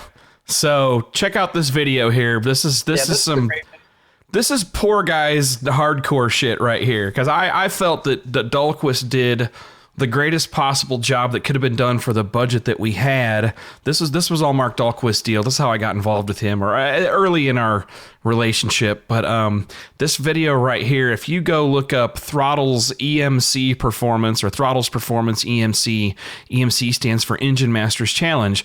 Well, he took a piece of shit Pontiac and got it to finish at 9th place in Engine Masters Challenge, which is an invites only 50 teams are invited, like 35 end up making it. A lot of them blow their shit up on the dyno beforehand. But anyway, this is max effort naturally aspirated tuning right here. And I'll start with the O2s per cylinder on the far right hand side. You can see here where my mouse is. These are the far right are your air fuel ratios per cylinder. Okay. The far left, or the next one over to the left, is how much fuel the system is adding or taking away to get that. So you see cylinder number 1 and cylinder number 2 here at 3,500 RPM. One's 12.8, one's 12.9, but one of them has 15% fuel taken out and the other one has 4% added. That's because his intake manifold not optimized for 3,500 RPM. It's more for 4,045. When you play through it here a little bit and it winds up, the higher RPM you get up, you see that the trims end up getting closer together. So what we're doing is we're trying to get the O2s matched per cylinder. But another interesting thing we did, Mark experimented with and found some power by going oversized injectors. So look at the duty cycle first. A top left corner here, injector duty cycle, 17, 18, 20, 25%. Does it even get to 30? Gets to 37, 38, 39, 40% injector duty cycle, okay? And so what he's got going on there is oversized injectors on a naturally aspirated application, but that lets him play with, look down here, injector timing. Okay, and this is injector end. When it's the end of the injection event, degrees before top dead center, cylinder number 1. Okay, so you can see what that engine wanted. That's the one right next to the time there. Yeah, right next to time, bottom center here, Right. INJ timing, dead center at the bottom. Watch as this thing pulls through the RPM range. The engine, we just gave it what it wanted. We actually made dyno pulls at 45 degree increments and then built a map of the ones that made the most power. And again, it was like a 1% gain, but at 1% at Engine Masters Challenge is the difference between 10th and 30th place. But anyway, that was Mark's project, and I'm extremely proud of that one because I don't think he could have done any better without dropping another $100,000 in that combo. And I'm not sure that combo could have finished any better even with another $100,000. I mean, he had max effort. Chad Spire cranking on the heads and the airflow, me working on the tuning and the electronics, throwing everything at it. We had playing with a couple different types of injectors. He had a lot of mechanical challenges on this one. Shit, the air fuel per cylinder was awesome because it would tell us when the lash caps popped off. When we were testing. The problem with that year was the valve train rules, and we had to run stock type rocker arms, stud mount rocker arms, and we had to run stock type this and stock type that, stock cam diameter, and it's a 1960s Pontiac. And so I had custom offset stud mount rockers made, and they were a 1/4 of an inch offset. I mean, big time offset for a stud mount. And then I made custom guide plates and hardened them. And just trying to get the valve train under control was the biggest challenge of that one. Then the second year, we were allowed to run shaft rockers, which straightened everything out. I also got Tom Vigio involved, who helped me out with some cam designs, and we went back the second year with that. But anyway, the valve train was a challenge on that first year because of the rules, not because of anything we were limited. Yeah, but I mean, you were really good at picking the parts combo that was right on the edge of not quite breaking, but making the most power that it could. So I really enjoyed that project. I learned a lot. Lots of fun on that one. Keith Cromer had a question that, thank you. Someone sent me this just now, but we missed this one. Any acceleration enrichment settings or tweaks or tips on Holley? Also, have you ever noticed having to do with different AE settings to keep it crisp when swapping from pump to E85? I used to have to fool with AE on mine on MS3, even with the flex fuel sensor. Yeah, it's really hard to get it perfect to where the flex fuel sensor, because it's not a linear change when you switch fuels. But let's talk about getting it right on one fuel first. So let me pull up my Holley screen here. Okay, so this is how I do acceleration enrichment on these. Let me open up my full size screen here a little bit. Hang on just a second, guys. So, all right, there we go. Just a sec. Oh, I guess I got to shrink this down a little bit. I'm getting it so you can see my whole screen here. Okay, this is what I do. First thing that Holley does in a lot of their default tunes, although they've started changing this quite a bit, some of these are getting fixed. But the first thing they normally do is they have numbers in both TPS rate of change and manifold pressure rate of change. Look, if you're forced induction or a big cam, don't even mess with map acceleration enrichment. Guys with carburetors, just using the speed that the throttle's being opened up, do this incredibly well, like perfect. Road racing guys get it perfect. There's absolutely no excuse that a TPS-based model shouldn't do just fine for your street strip project, drag car, that kind of stuff. That's my thinking anyway. So what we do, I start off and I just zero off the map rate of change. Zero that whole table out. And then I'll put a curve in that looks something more like, usually, since you're using oversized throttle bodies on almost all these applications, I'll put in a curve that looks something like this, okay? And then literally, I'll highlight the whole set of bins with a group of numbers up top, and I will just real time while I'm connected to the Holley, I'll blip the throttle sitting there at idle while I'm adding or taking out fuel. And you'll very quickly feel what the crisp option is. I've found that the Holley default settings for AE throttle position sensor versus coolant temp are pretty good. Roughly double the fuel at full cold minus 40 degrees. I'm okay with that. That's their defaults. And then their acceleration correction versus TPS. This compensates for the actual airflow through the throttle body based on the size of it. That first 15 or 20% of cracking that throttle is actually like 80% of the airflow. Okay, and that last 20 or 30% is doing almost nothing. So these Excel enrichments right here, this table corrects for that. How much do I add or take away from this TPS rate of change based on where the position of the throttle is? So this tapers it off with farther open. It works really good. But these settings here, and I'll leave this. This will be a recording on YouTube, so you can go back to the screen. But I would start with these guys right here, and then I would get a curve about like that, highlight all, and then control right arrow, control left arrow to literally, this is like a real-time changing your accelerator pump cam on a carburetor. You can literally just nail it down with shapes like this. So that's how I do it, and that's what seems to work. If these other guys have input, feel free to let us know. That's how I got through. Go ahead. Sorry. Go ahead, Mark.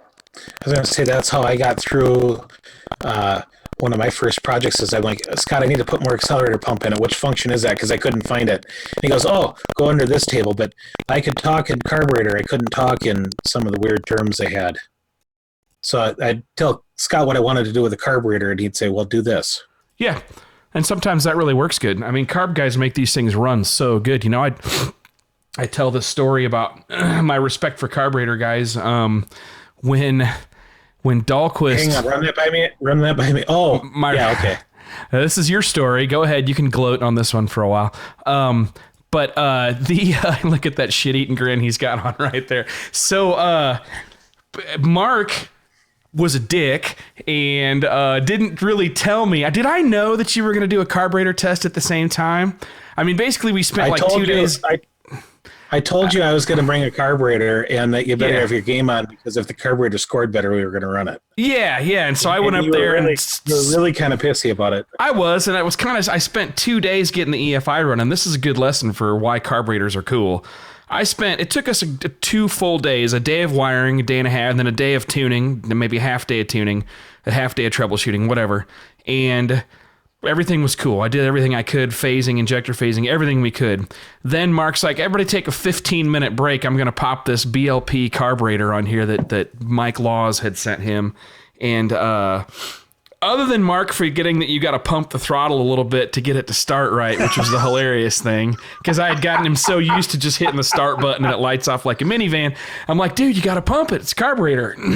Carburetor idled in like the mid-14s air fuel and literally made, it was just a few points less total average power. There was a couple places it had more peak this and I had more peak that. And it was just slightly less on the averages. And God knows, maybe you'd have made 10 pulls and it would have done different. But it was so close. But Mark was intrigued with the logging and the EFI, so we ended up going with the EFI route. But it took him 15 minutes, not even 15 minutes, to install that thing. Well, actually... Yeah, go ahead.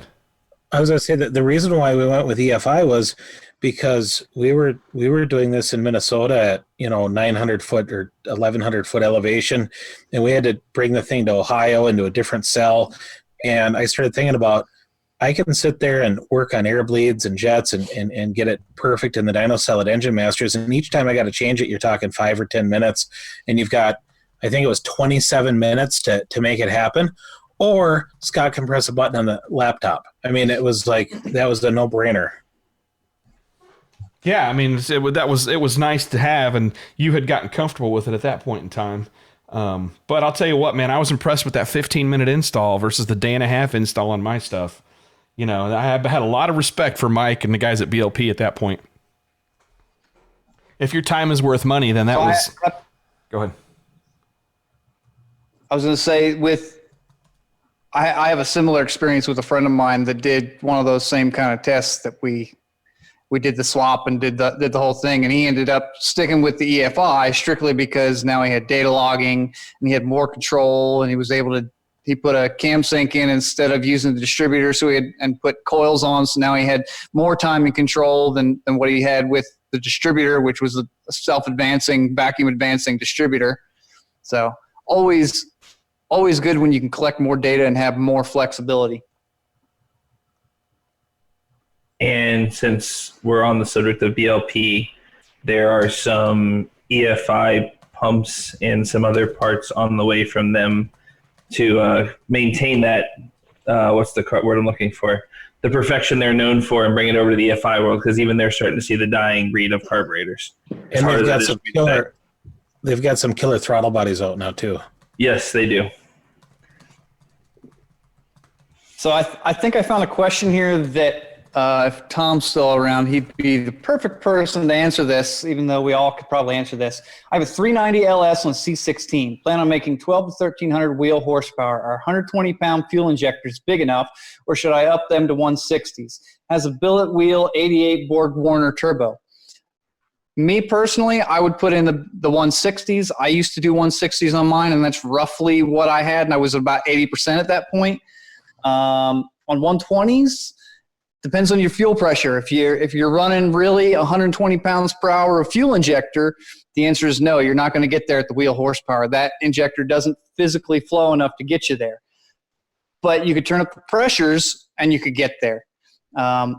You could certainly jack up the pressure to 60 or 70 or 80, or run a belt drive fuel pump and run it at 90. And then you start running into the issue of, does the injector open at the higher pressures? And that's more of Tom's area. He'll be able to tell you more of what injectors will or will not do. I agree with you 100%. If you know you're going to make that much power, there's zero reason to push the injector to the absolute limit. You need to have a little bit of room left. You know what I mean? So you answered it, in my opinion. I'd have something bigger in there. Yeah, I think I always make sure you got enough fuel pump for it too.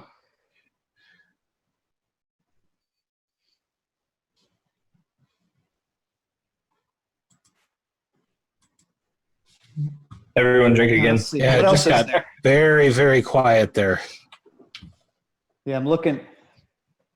Hey, that might be the only thing every thoughts on 454 SS. I think that's a good point. Here's a very open question. Thoughts on 454 SS? I think we all like a 454 SS. I want a 454 SS. I like anything with a big block. I'm with you on that.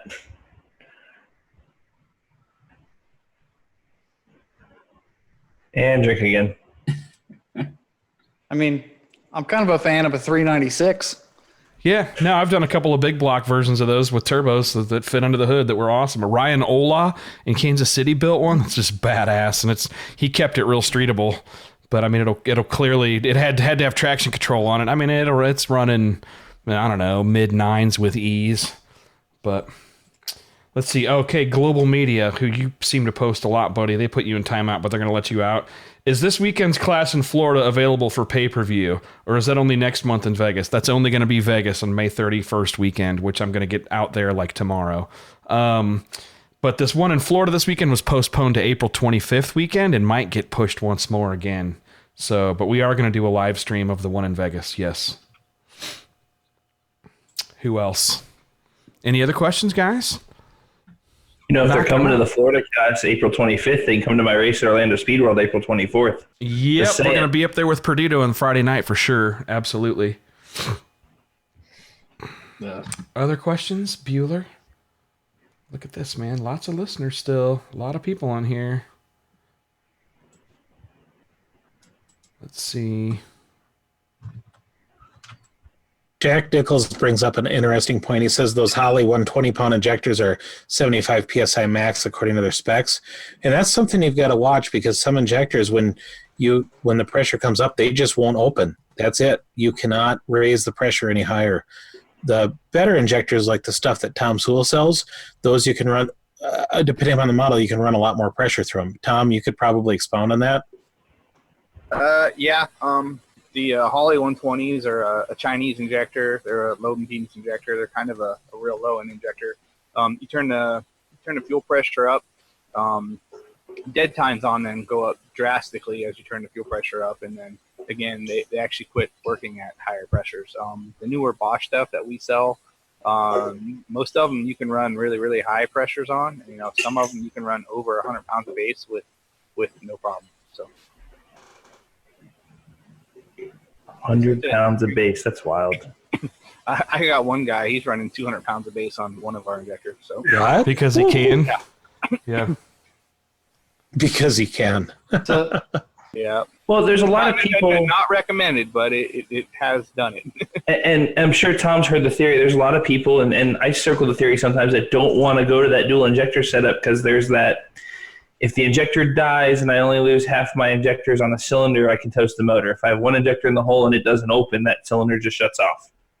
What are you doing? Are you taking like one hits over there and turning your video off in between, Perdito, or what are you No, believe it or not, the AC vent in this room is broke. So I keep walking over and opening the door to get some air in this room and back gotcha. and forth. So. Gotcha. All right, I was just joking. The only problem I see with if you lose an injector is if you have a intake with a common plenum and you're pulling fuel from the other cylinders, you can still burn it down. I mean, losing an injector is bad no matter how you stack it up. Yes.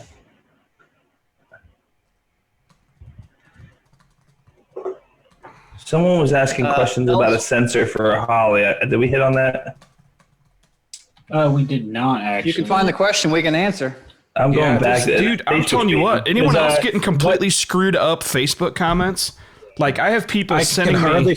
Yeah, Matt Sanford sent me questions in Facebook that someone else asked that I don't even see. I'm trying to scroll through all these. Okay, he says the best sensor to use from Holley for engine crankcase vacuum. And when you go into the I/O screen, do you set up a custom sensor as well? There is nothing there for inches of mercury. Oh, you can put it in yourself. Yeah, go ahead, Scott. I do this. Yep. So what I like to use is a 2-bar map sensor so that you have both vacuum and boost, because if you pressurize your crankcase, you want to know. So you need something that reads both ways. So the 2-bar map sensor, make your pick. It can either be a GM style. It can be like an AEM style with the SSI 1/8 NPT or little brass sensor, whatever version you feel like you want. Just get something that's a 2-bar map sensor. You do make it custom. You can type in your own units. In the box where the units pop up, just type in INHG, inches of mercury. And at that point, you can then scale it any way you want. It's not defaulted to a KPA value. You can tell it whatever those values are. So the SSI sensor, for example, 0.5 volts to 4.5 volts is the scale they typically use. And that thing, it's like 0 kPa to 210 kPa or something like that. You just need to do the conversion, which is like minus 29 inches of mercury up to plus 29 inches of mercury. I don't remember the exacts offhand. Hey, you can share your screen, dude. Share your screen and set one of these up. Yeah, I think I have it in my folder. Yeah. Hold on, I'll get you on full resolution here. So one thing to watch out on some of the SSI sensors and stuff like that, if you're in an environment with a lot of water vapor, a lot of those the SSI and the Honeywell P2X sensors aren't rated for any kind of steam vapor. It'll actually degrade the light. Right. The Honeywell MHD series handles that really well, though. Their seal is a different design. I haven't seen one fail yet because of that. I just know when I was digging up some sensor data for other uses. Good call. I came across that bit. Yeah. All right, Evans, take it away, man. You're on full screen. So this is actually from my file from when I had my LS motor and my Holley in my car. And this crankcase vacuum right here in the middle, 5-volt sensor. This was a standard GM 2-bar map. It wasn't anything spectacular. It was just generic plastic one. Custom 5-volt is what you do. Type it in this box right here. Just manually type it in. You have lots of drop-down options, but it's not there, so you can actually type in this box. Choose your format. I like to do it in a 1.2 decimals. That way I like to at least have 1 decimal worth of stuff there. You can show what the gauge values, minimum maximums will show for warnings and things if you need to. And then the table itself is just simply type it in. In this case, this GM 2-bar sensor that I had was 0.3 to 4.05 volts to get the scale, and it was exactly this. And I did it reverse. Instead of seeing a negative number, I made it a positive number for vacuum. That way I knew, because I was doing it in vacuum, not in boost. And then my upper side of this was 19.9. It was linear between those two. So that was all I had to do to make that happen. And it worked great. Mine was just located in the valve cover off one of the tubes that came out of it. I had a vacuum line hooked to it, and everything else was sealed up basically. What transducer did you use? I don't remember the model number. I can go dig and see if I still have it laying around and I can find the model number. It was a GM 2-bar map sensor. Yeah, I actually used I was doing more sensitive, naturally aspirated stuff that wasn't going to get 5 PSI. And I was using cheap 1996 Toyota Camry fuel tank pressure sensors, which was kind of cool because they were like $14 at Napa and they still had them. Like the purge what is that the purge called? canister pressure sensor or whatever. But it literally, we were using it to detect the slightest knock on naturally aspirated stuff, and you'd get this slight pressure change. It would show up real good. That little sensitive, because it's only just a little bit around 1 bar of pressure, 1 atmosphere. It goes a little bit negative and a little bit positive of typical atmospheric pressures. Plus, it allows for that 1.5 PSI range that you find in atmospheric pressure from sea level on up to the highest points that you might find in the country. Loving that screen share, dude. That's awesome, Evans. That is awesome. He ran away. He ran off to go find the box for you. No problem. I'll play the slideshow over it. Yes. I won't find it. Don't worries. So anyway. Tyler Eidson has one on the Holley here. Fuck Tyler Eidson. Sorry, just kidding. He's a buddy of mine. Well, he still has a question. I'm teasing him. He's an asshole, and I love him. Go ahead. What's the most common way? I'm going to change that to what is your preferred way to set up a converter dump valve. He has set one up 3 different ways, but not tested any of them. Do you do it over time, over RPM to manage converter flash, or what works and what doesn't? Personally, I like them time-based. Now, 99.99% of people, they're just going to shut off with the trans brake. You can almost wire the dump valve to the trans brake button. You've got to be doing some different things around shift time, stuff along those lines, to need them any other way. To use them RPM-based, if you've got to be playing with converter pressure on an RPM-based thing, I'm going to tell you to fire your converter guy and find someone different. Time-based is where 99.9% of the people I'm going to deal with are going to end up. We did, Andrew Corder, we did discuss active traction control, but briefly, and that might have been before the show started. Yeah, I don't think we discussed it on the show. Yeah. We might do a separate show on that. Maybe next week. Why not? 2 sensor, 3 sensor, all the sensors. Yeah, there's a whole bunch of different ways. Yeah. Yeah, he was just wondering if we had discussed and active traction control. Go listen to the Shannon Davis episode for the first method. You know, the profile-based single sensor method. Yeah, and you pointed out that Shannon was setting up CAN bus now, too. Yep.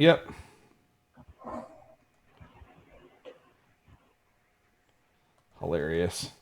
Okay, what else? Anyone? Any other questions? I know that Facebook sucks, you guys. For some reason, I'm not getting all the comments, and then it like locks up, and I have to refresh the page, and some go away, and some come back. Oh, it's being a pain. I think it's an internet problem because everybody is at home streaming Netflix.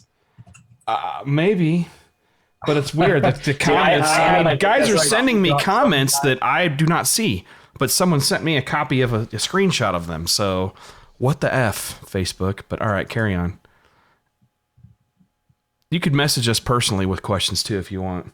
We got another 15 minutes. What's up, Tyler? So, yeah, I'll give another 15 minutes or so. What do you got? Anyone else?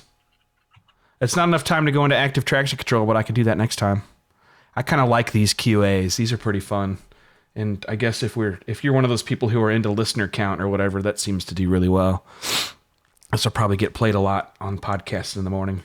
Andrew asked, this be a Tom question, if any of the guys have ever used the new Atomizer 4 like 900 plus per hour or 900 plus per hour. I think the Atomizer 4s are just publicly making their way into the wild. Tom might know a better answer as to when they started poking their heads up, but I believe that's still up until maybe a month or 3 ago. That was kind of like if you had to know somebody to get one kind of thing. Don't know yet. I don't know if I've tuned this out. I don't think I have. I haven't had my hands on one yet, so. Yeah, so that's still a new thing. I wouldn't. I don't know how many people are going to have a lot of experience with an Atomizer 4 yet. Justin Barrera wants to know if you can repurpose the H-bridge. Nope, I talked to him about that one. You can't, not on the Holley. But I think you can. Can't you do that on M-Tron? Yeah, so the M-Tron you can because we'll use it. Yep, because we'll use it for driving other motors and for doing surge control and stuff like that. Most ECUs, I've asked ECU Master about it, and they told me it would have to be a custom build and stuff like that. A lot of them are afraid of you saying, I'm going to do this custom H-bridge thing, and then doing it with drive-by-wire to bypass the safeties and then driving your car into a tree. So that's the reason they lock it out. Haltech won't let you command more than 30% on a drive-by-wire without there being an input. We may see some changes there.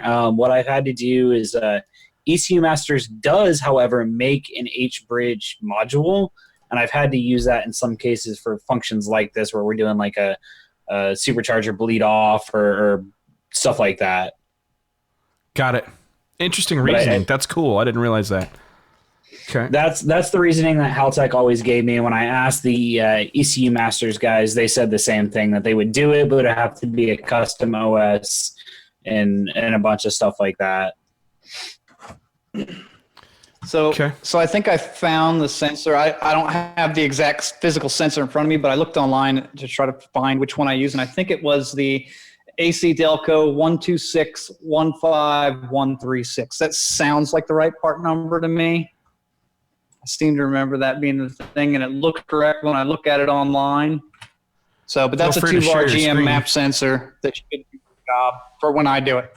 I don't have it up on the screen.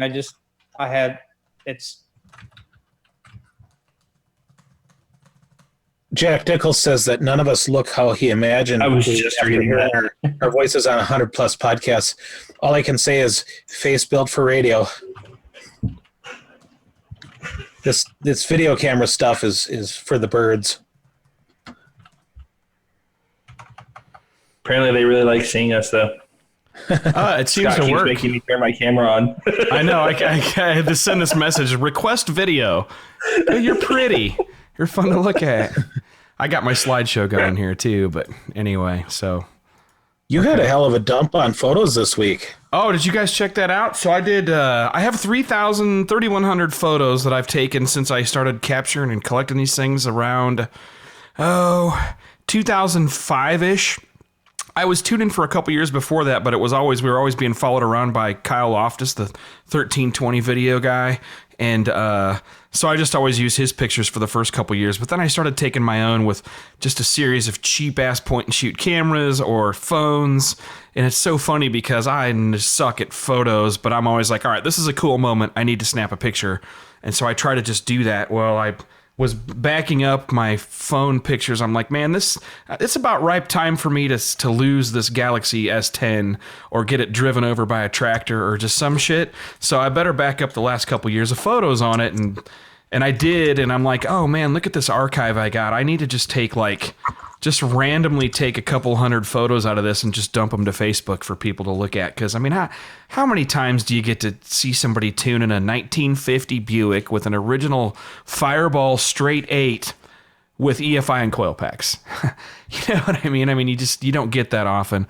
So I just thought people would like to probably see some of this stuff. So I put it out there. So if you go on my Facebook, and I put one on the Turbo Bullet, I put a link up, and then I put a link up in RealTuners Radio podcast fan page. That's a mouthful. But so go check those out there if you like. Worth looking into. So what else? Pressure safety. Best ideal way to set up coolant pressure safety. Well, you have to start with a baseline of known good coolant pressure. So you're going to have to make some runs with it to see what you're actually getting in the system to begin with before you can even think about setting up a safety. So that's step number one. At that point, you have to understand that it may only be a brief little blip you see. You may not see something constant unless there's a really, really, really serious problem. So there has to be some kind of a way you look back at it to begin with all the time. Just your own visual data after every pass is the next thing you can do. And then if you want to, you can set up an output to turn on a light to tell you to let your foot off. You can have it kill the motor. You can have it take out timing and slow you down. There's 100 different ways to skin a cat with this thing. I personally prefer just a light because if I'm going to do something, I want to know to lift off. I don't want to keep my foot in it and have it push water out of a head, and then the water's underneath my tires because I stayed in it longer because I didn't realize it was the engine or the ECU trying to stop it. So I prefer a big bright light that turns on and tells me when there's a problem. That way, at least I have a guarantee that I know there's a problem and I don't have to worry what the ECU says. Yeah, I guess I like to kind of use both because on my side, I'm not the one in the seat and I never trust the driver. Right. So there's a mix. The biggest thing I see too is just make sure when you're logging, because a lot of times I'm relying on the log because, again, the driver's like, I don't know, I did something funny. So make sure you're logging quick enough to catch that spike. That's one thing I see guys just throw a bunch of channels and stuff and then pay zero attention to what the logging speed is. That's one where you need to make sure your speed's quick enough to capture that. It's basically going to be a combustion event, a single event probably, or a series of events you're trying to capture. So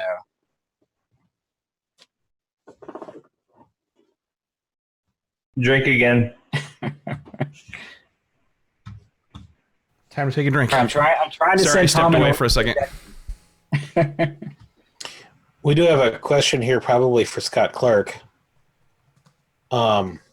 Is the load axis on the AFR table adjustable when using SD and Holley speed density? I think, as in change the load type instead of map, use TPS. Go ahead. No, Evans. I think I know what he's asking. So in the Holley, and I'll share to Blended show this mode. real quick. Well, I think he may be asking about the actual axes in the target air fuel table, possibly. If not, let us know. But basically, your target air fuel table, these numbers on the side, your axes are not changeable, but they're based off of your base fuel tables. So whatever you have in your main fuel table is what shows up in your target air fuel table. Did that answer? Is that the question you had? I'm just going to say your fuel table is in pounds per hour. Was it? Yeah. Oh wow! I got changed. I don't know. I was just going to bust your balls. That's all I was doing. I don't know what happened. I don't know what happened there. When you go to your fuel table, if you're using a throttle position based value for your VE table, this will be in TPS values as well. Otherwise, if you're using something that is manifold pressure based in your main fuel table, it's going to be based on manifold pressure.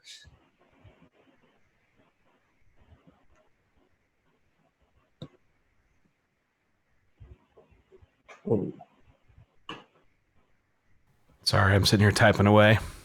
What else?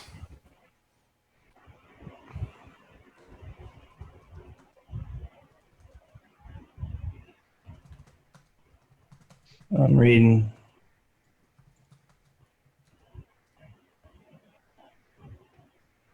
I think here. I saw a question in Facebook and now it's gone. Is there something? It seems to be the thread of the night. Yeah. I'm having the same problem, and it's driving me nuts. Frankly, I'm seeing posts go by and disappear. I sincerely apologize to people if we missed your question. Yeah, if we missed your question, pop it back up there. Yay for the screen share. That's working really good. I'm looking forward to our online classes here coming up pretty soon. While we're looking at stuff, one comment I would make, most PDMs are doing H-bridge control now, and if you get fancy, you can dump an output from an ECU and use the H-bridge in the PDM to do something kind of tricky like that. And so they're intended to drive like window motors and stuff like that is the reason they have H-bridge. But like the AIM one has a pretty decent amperage H-bridge that you could get away with doing some really silly stuff with. If the problem with the AIM PDM is they're all stuck in Italy right now. So we don't know when we're going to get them. But the new the ECU Masters Autosport 1 and I know the Motec PDMs all have H bridges. Their ECUs have H bridges as well that they give you a lot of control. But for guys that might have an ECU that can't do that, like a Holley, and you were kind of looking at, a PDM or something like that, that might be something to think about.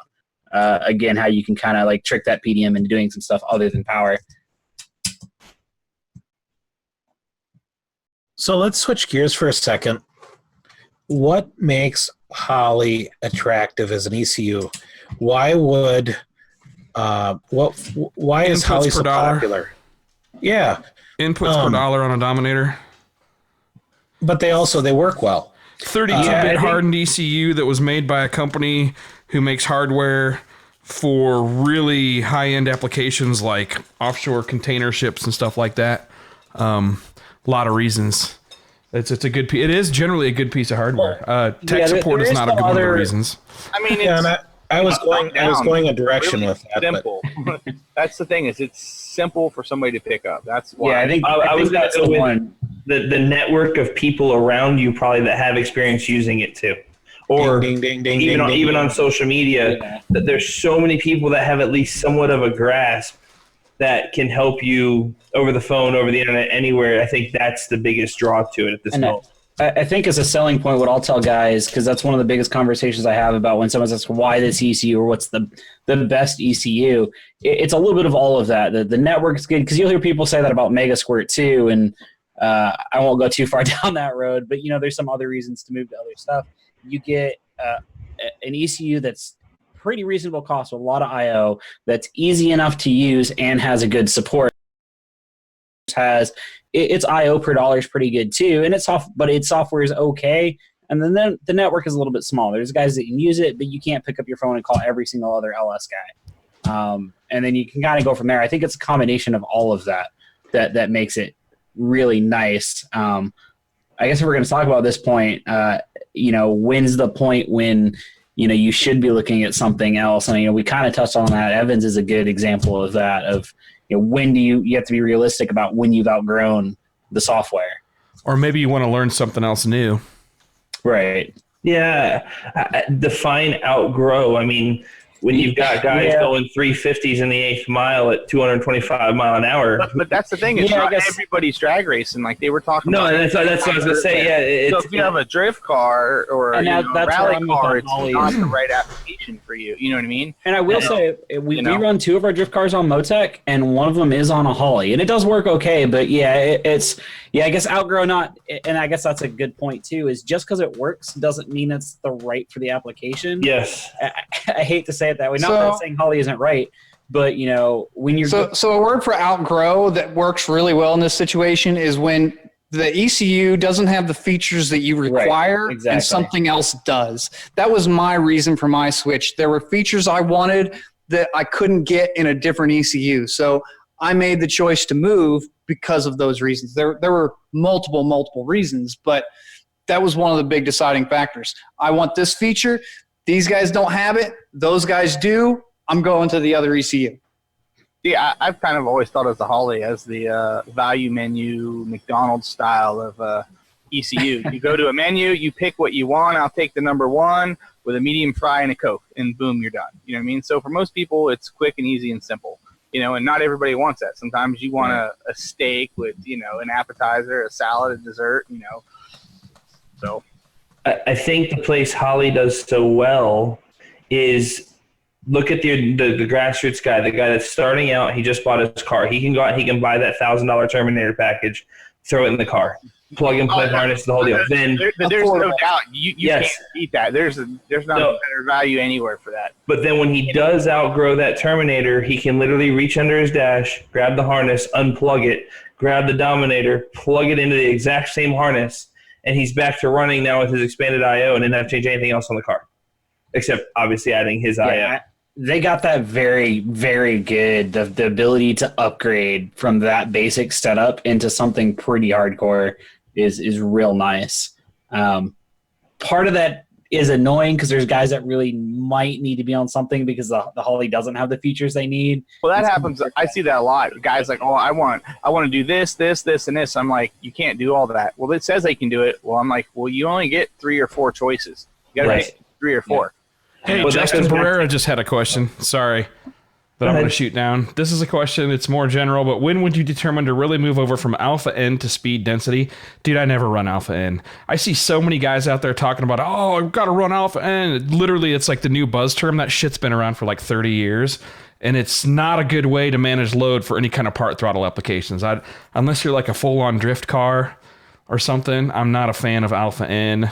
Maybe a blended Alpha N, which a lot of the newer systems are. I know that.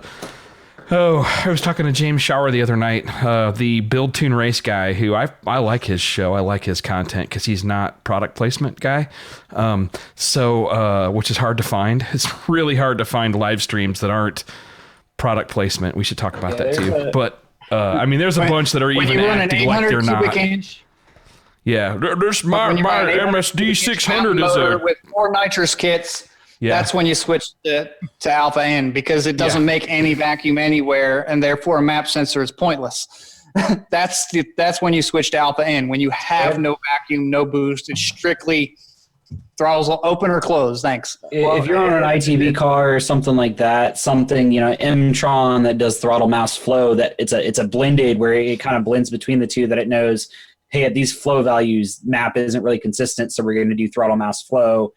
An Alpha N based calculation, or like a lot of times on Haltech, even on crazy high revving 3S GTs or really 4AGs, AW11 MR2s revving to 10, 11 grand.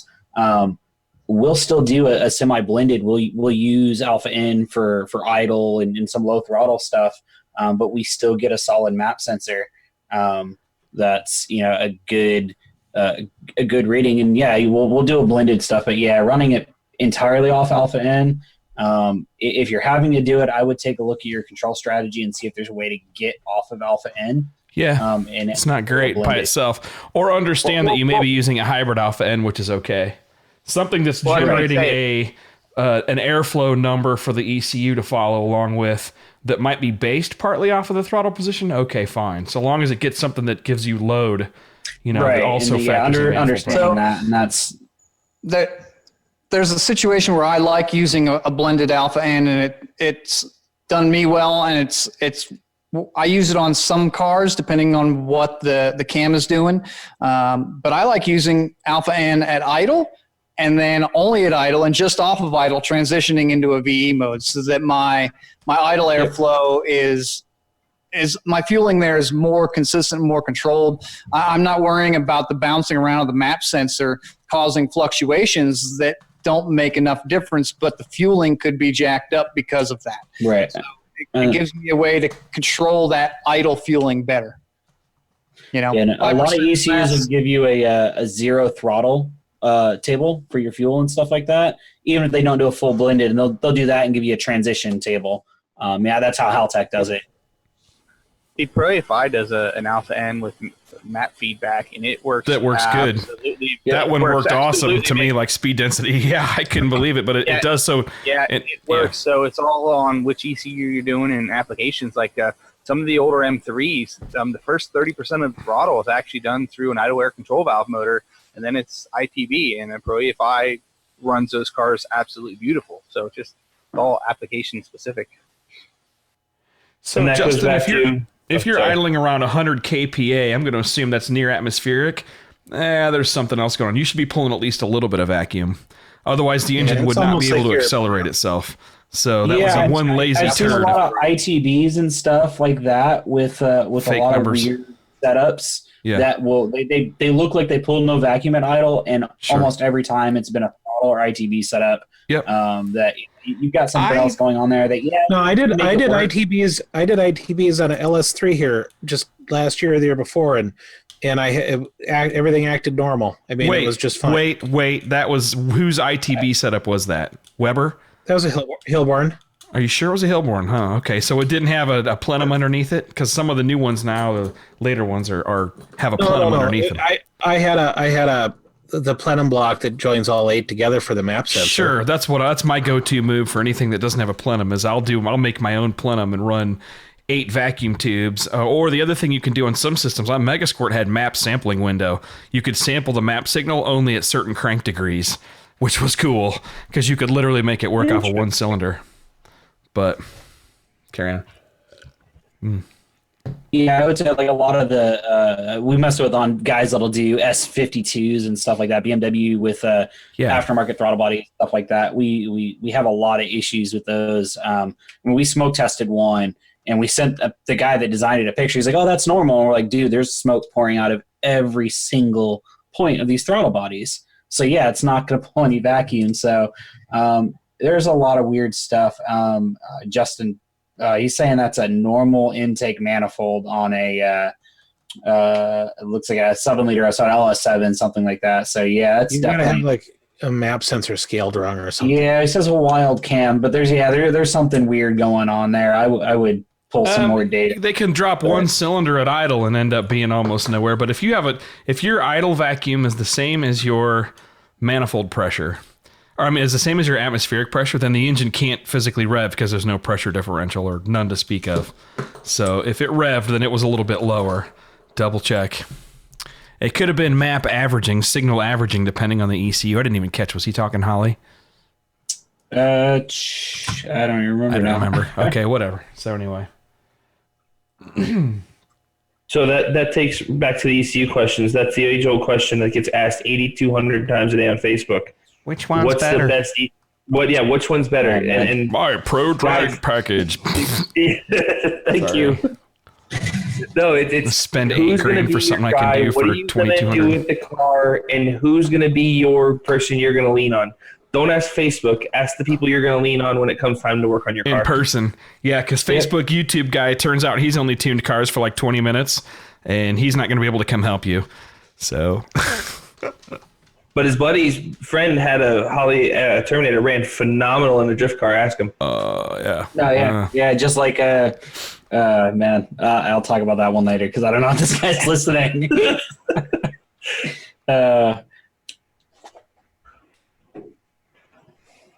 So what else? Drink. Okay. I'm out. We took too much. I'm running low. Well, I mean, it's 10 o'clock. That's pretty much, we can wrap it up. We've done our 2 hours. We've done our greater good. Remember, almost all of us do remotes. Me, Perduto, Evans especially. He's got time right now. Brian Barnhill does remotes. Shit, Brian and Perduto will both sell you a system with a fucking startup tune help on it, which... okay, that's gold for if you're a dealer. People don't realize that is gold. If somebody will help you get the thing started and running, that's the shove you need out of the nest. You'll be going down fast enough that your wings will start working and you'll fly from there, right? But, by the time they see the startup run, they're typically decent enough to make some changes from that point and get themselves pretty far. Usually far enough, just enough to get into trouble. Let's put it that way. Yeah. So but I mean, that's the biggest deer in the headlights is the startup and wiring. So and configuration. Yeah, the startup I'll put under configuration, but yeah. Yeah, TJ just logs on. Going from the ECU is powered on to the engine runs. Right, I think your first start video, Scott. Your first start video is still the most popular one, isn't it? The webinars. Yeah, I did a first start video on YouTube a long time ago for Megasquirt guys. It's pretty popular, but the webinar one is real popular as well. It's one of the most popular. It's the first start videos for Holley. There's a webinar. I think it's like $10.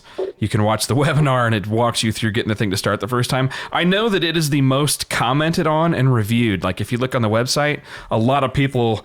It's funny. Barnhill just talked about that being like the turning point or getting over the hill emotionally, because you are emotionally invested in this. Every one of us know this. We're all chuckling because we've all cried, cursed, kicked, done stupid shit over engines and projects and challenges.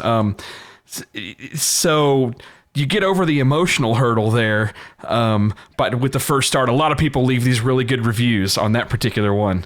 So it's at RealTuners.com, and you go into the store and you'll see the webinars. You can either buy all the webinars to watch for 30 days for $50 or $55, or then you got some of them between $10 and $15 a piece to watch individually. So worth checking out. But anyway, what else? Anything? I was laughing. Let's see if I can get this to go. If you get your stuff correct in your ECU, you end up with something like this where the first start starts right up. Literally first start. That was the first start. Yes.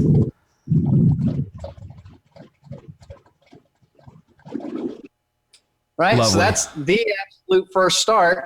And then a minimal amount of time later when why does this not want to? Now he's got it where you can just bump it and it lights right off. This is literally, I could have reached in the car and not touched anything, and literally just reached in and hit the starter.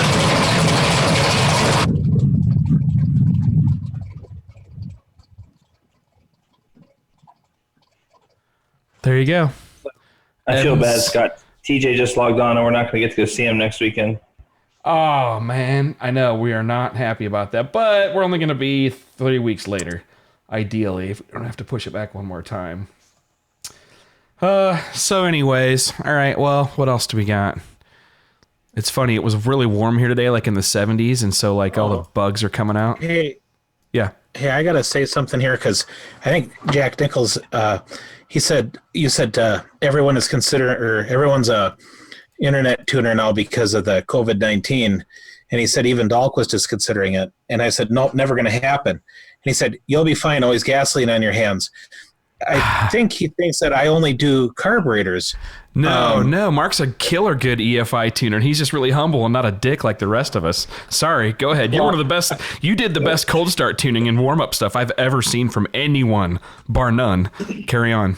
With a Mega Squirt. Mark starts at minus 20. Yeah. Go ahead. Minus 34 this year. Oh, my God. Fuck, that's so awesome. That's to the point where it's destroying the engine because the oil is about as thick as sand, right? You don't care about the start. That's when the weather is disrespectful outside. Right. We're the only authorized Holley EFI dealer in all of North Dakota. So like I do a fair amount with it, but I only tune on cars that I build or cars that I do EFI conversions on. I don't do remote tuning or offer my services because it's me and my employee Bill.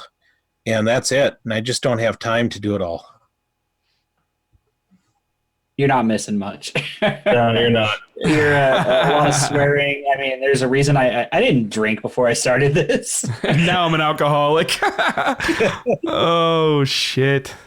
Well, all right, guys. I guess that's my cue to actually start doing something. Y'all better talk a minute because I got to, go find how to start the closing music. Playlist. Everyone remember, read your spark plugs. That Scott wants to kill me. No, I'm fine with that. You go ahead and do whatever. They all know we have differing opinions at this point. Right? So, I mean, anyway. All right, well, I found the music, so I got it rolling. Thanks again, you guys. Stick around. I'll bullshit with you guys about some other funny stories in the interim. And then we will be back next week. Probably maybe do another QA because it felt like we left some stuff kind of out there. So hopefully you guys like that. Everybody else, take care. And we'll talk to you in a week.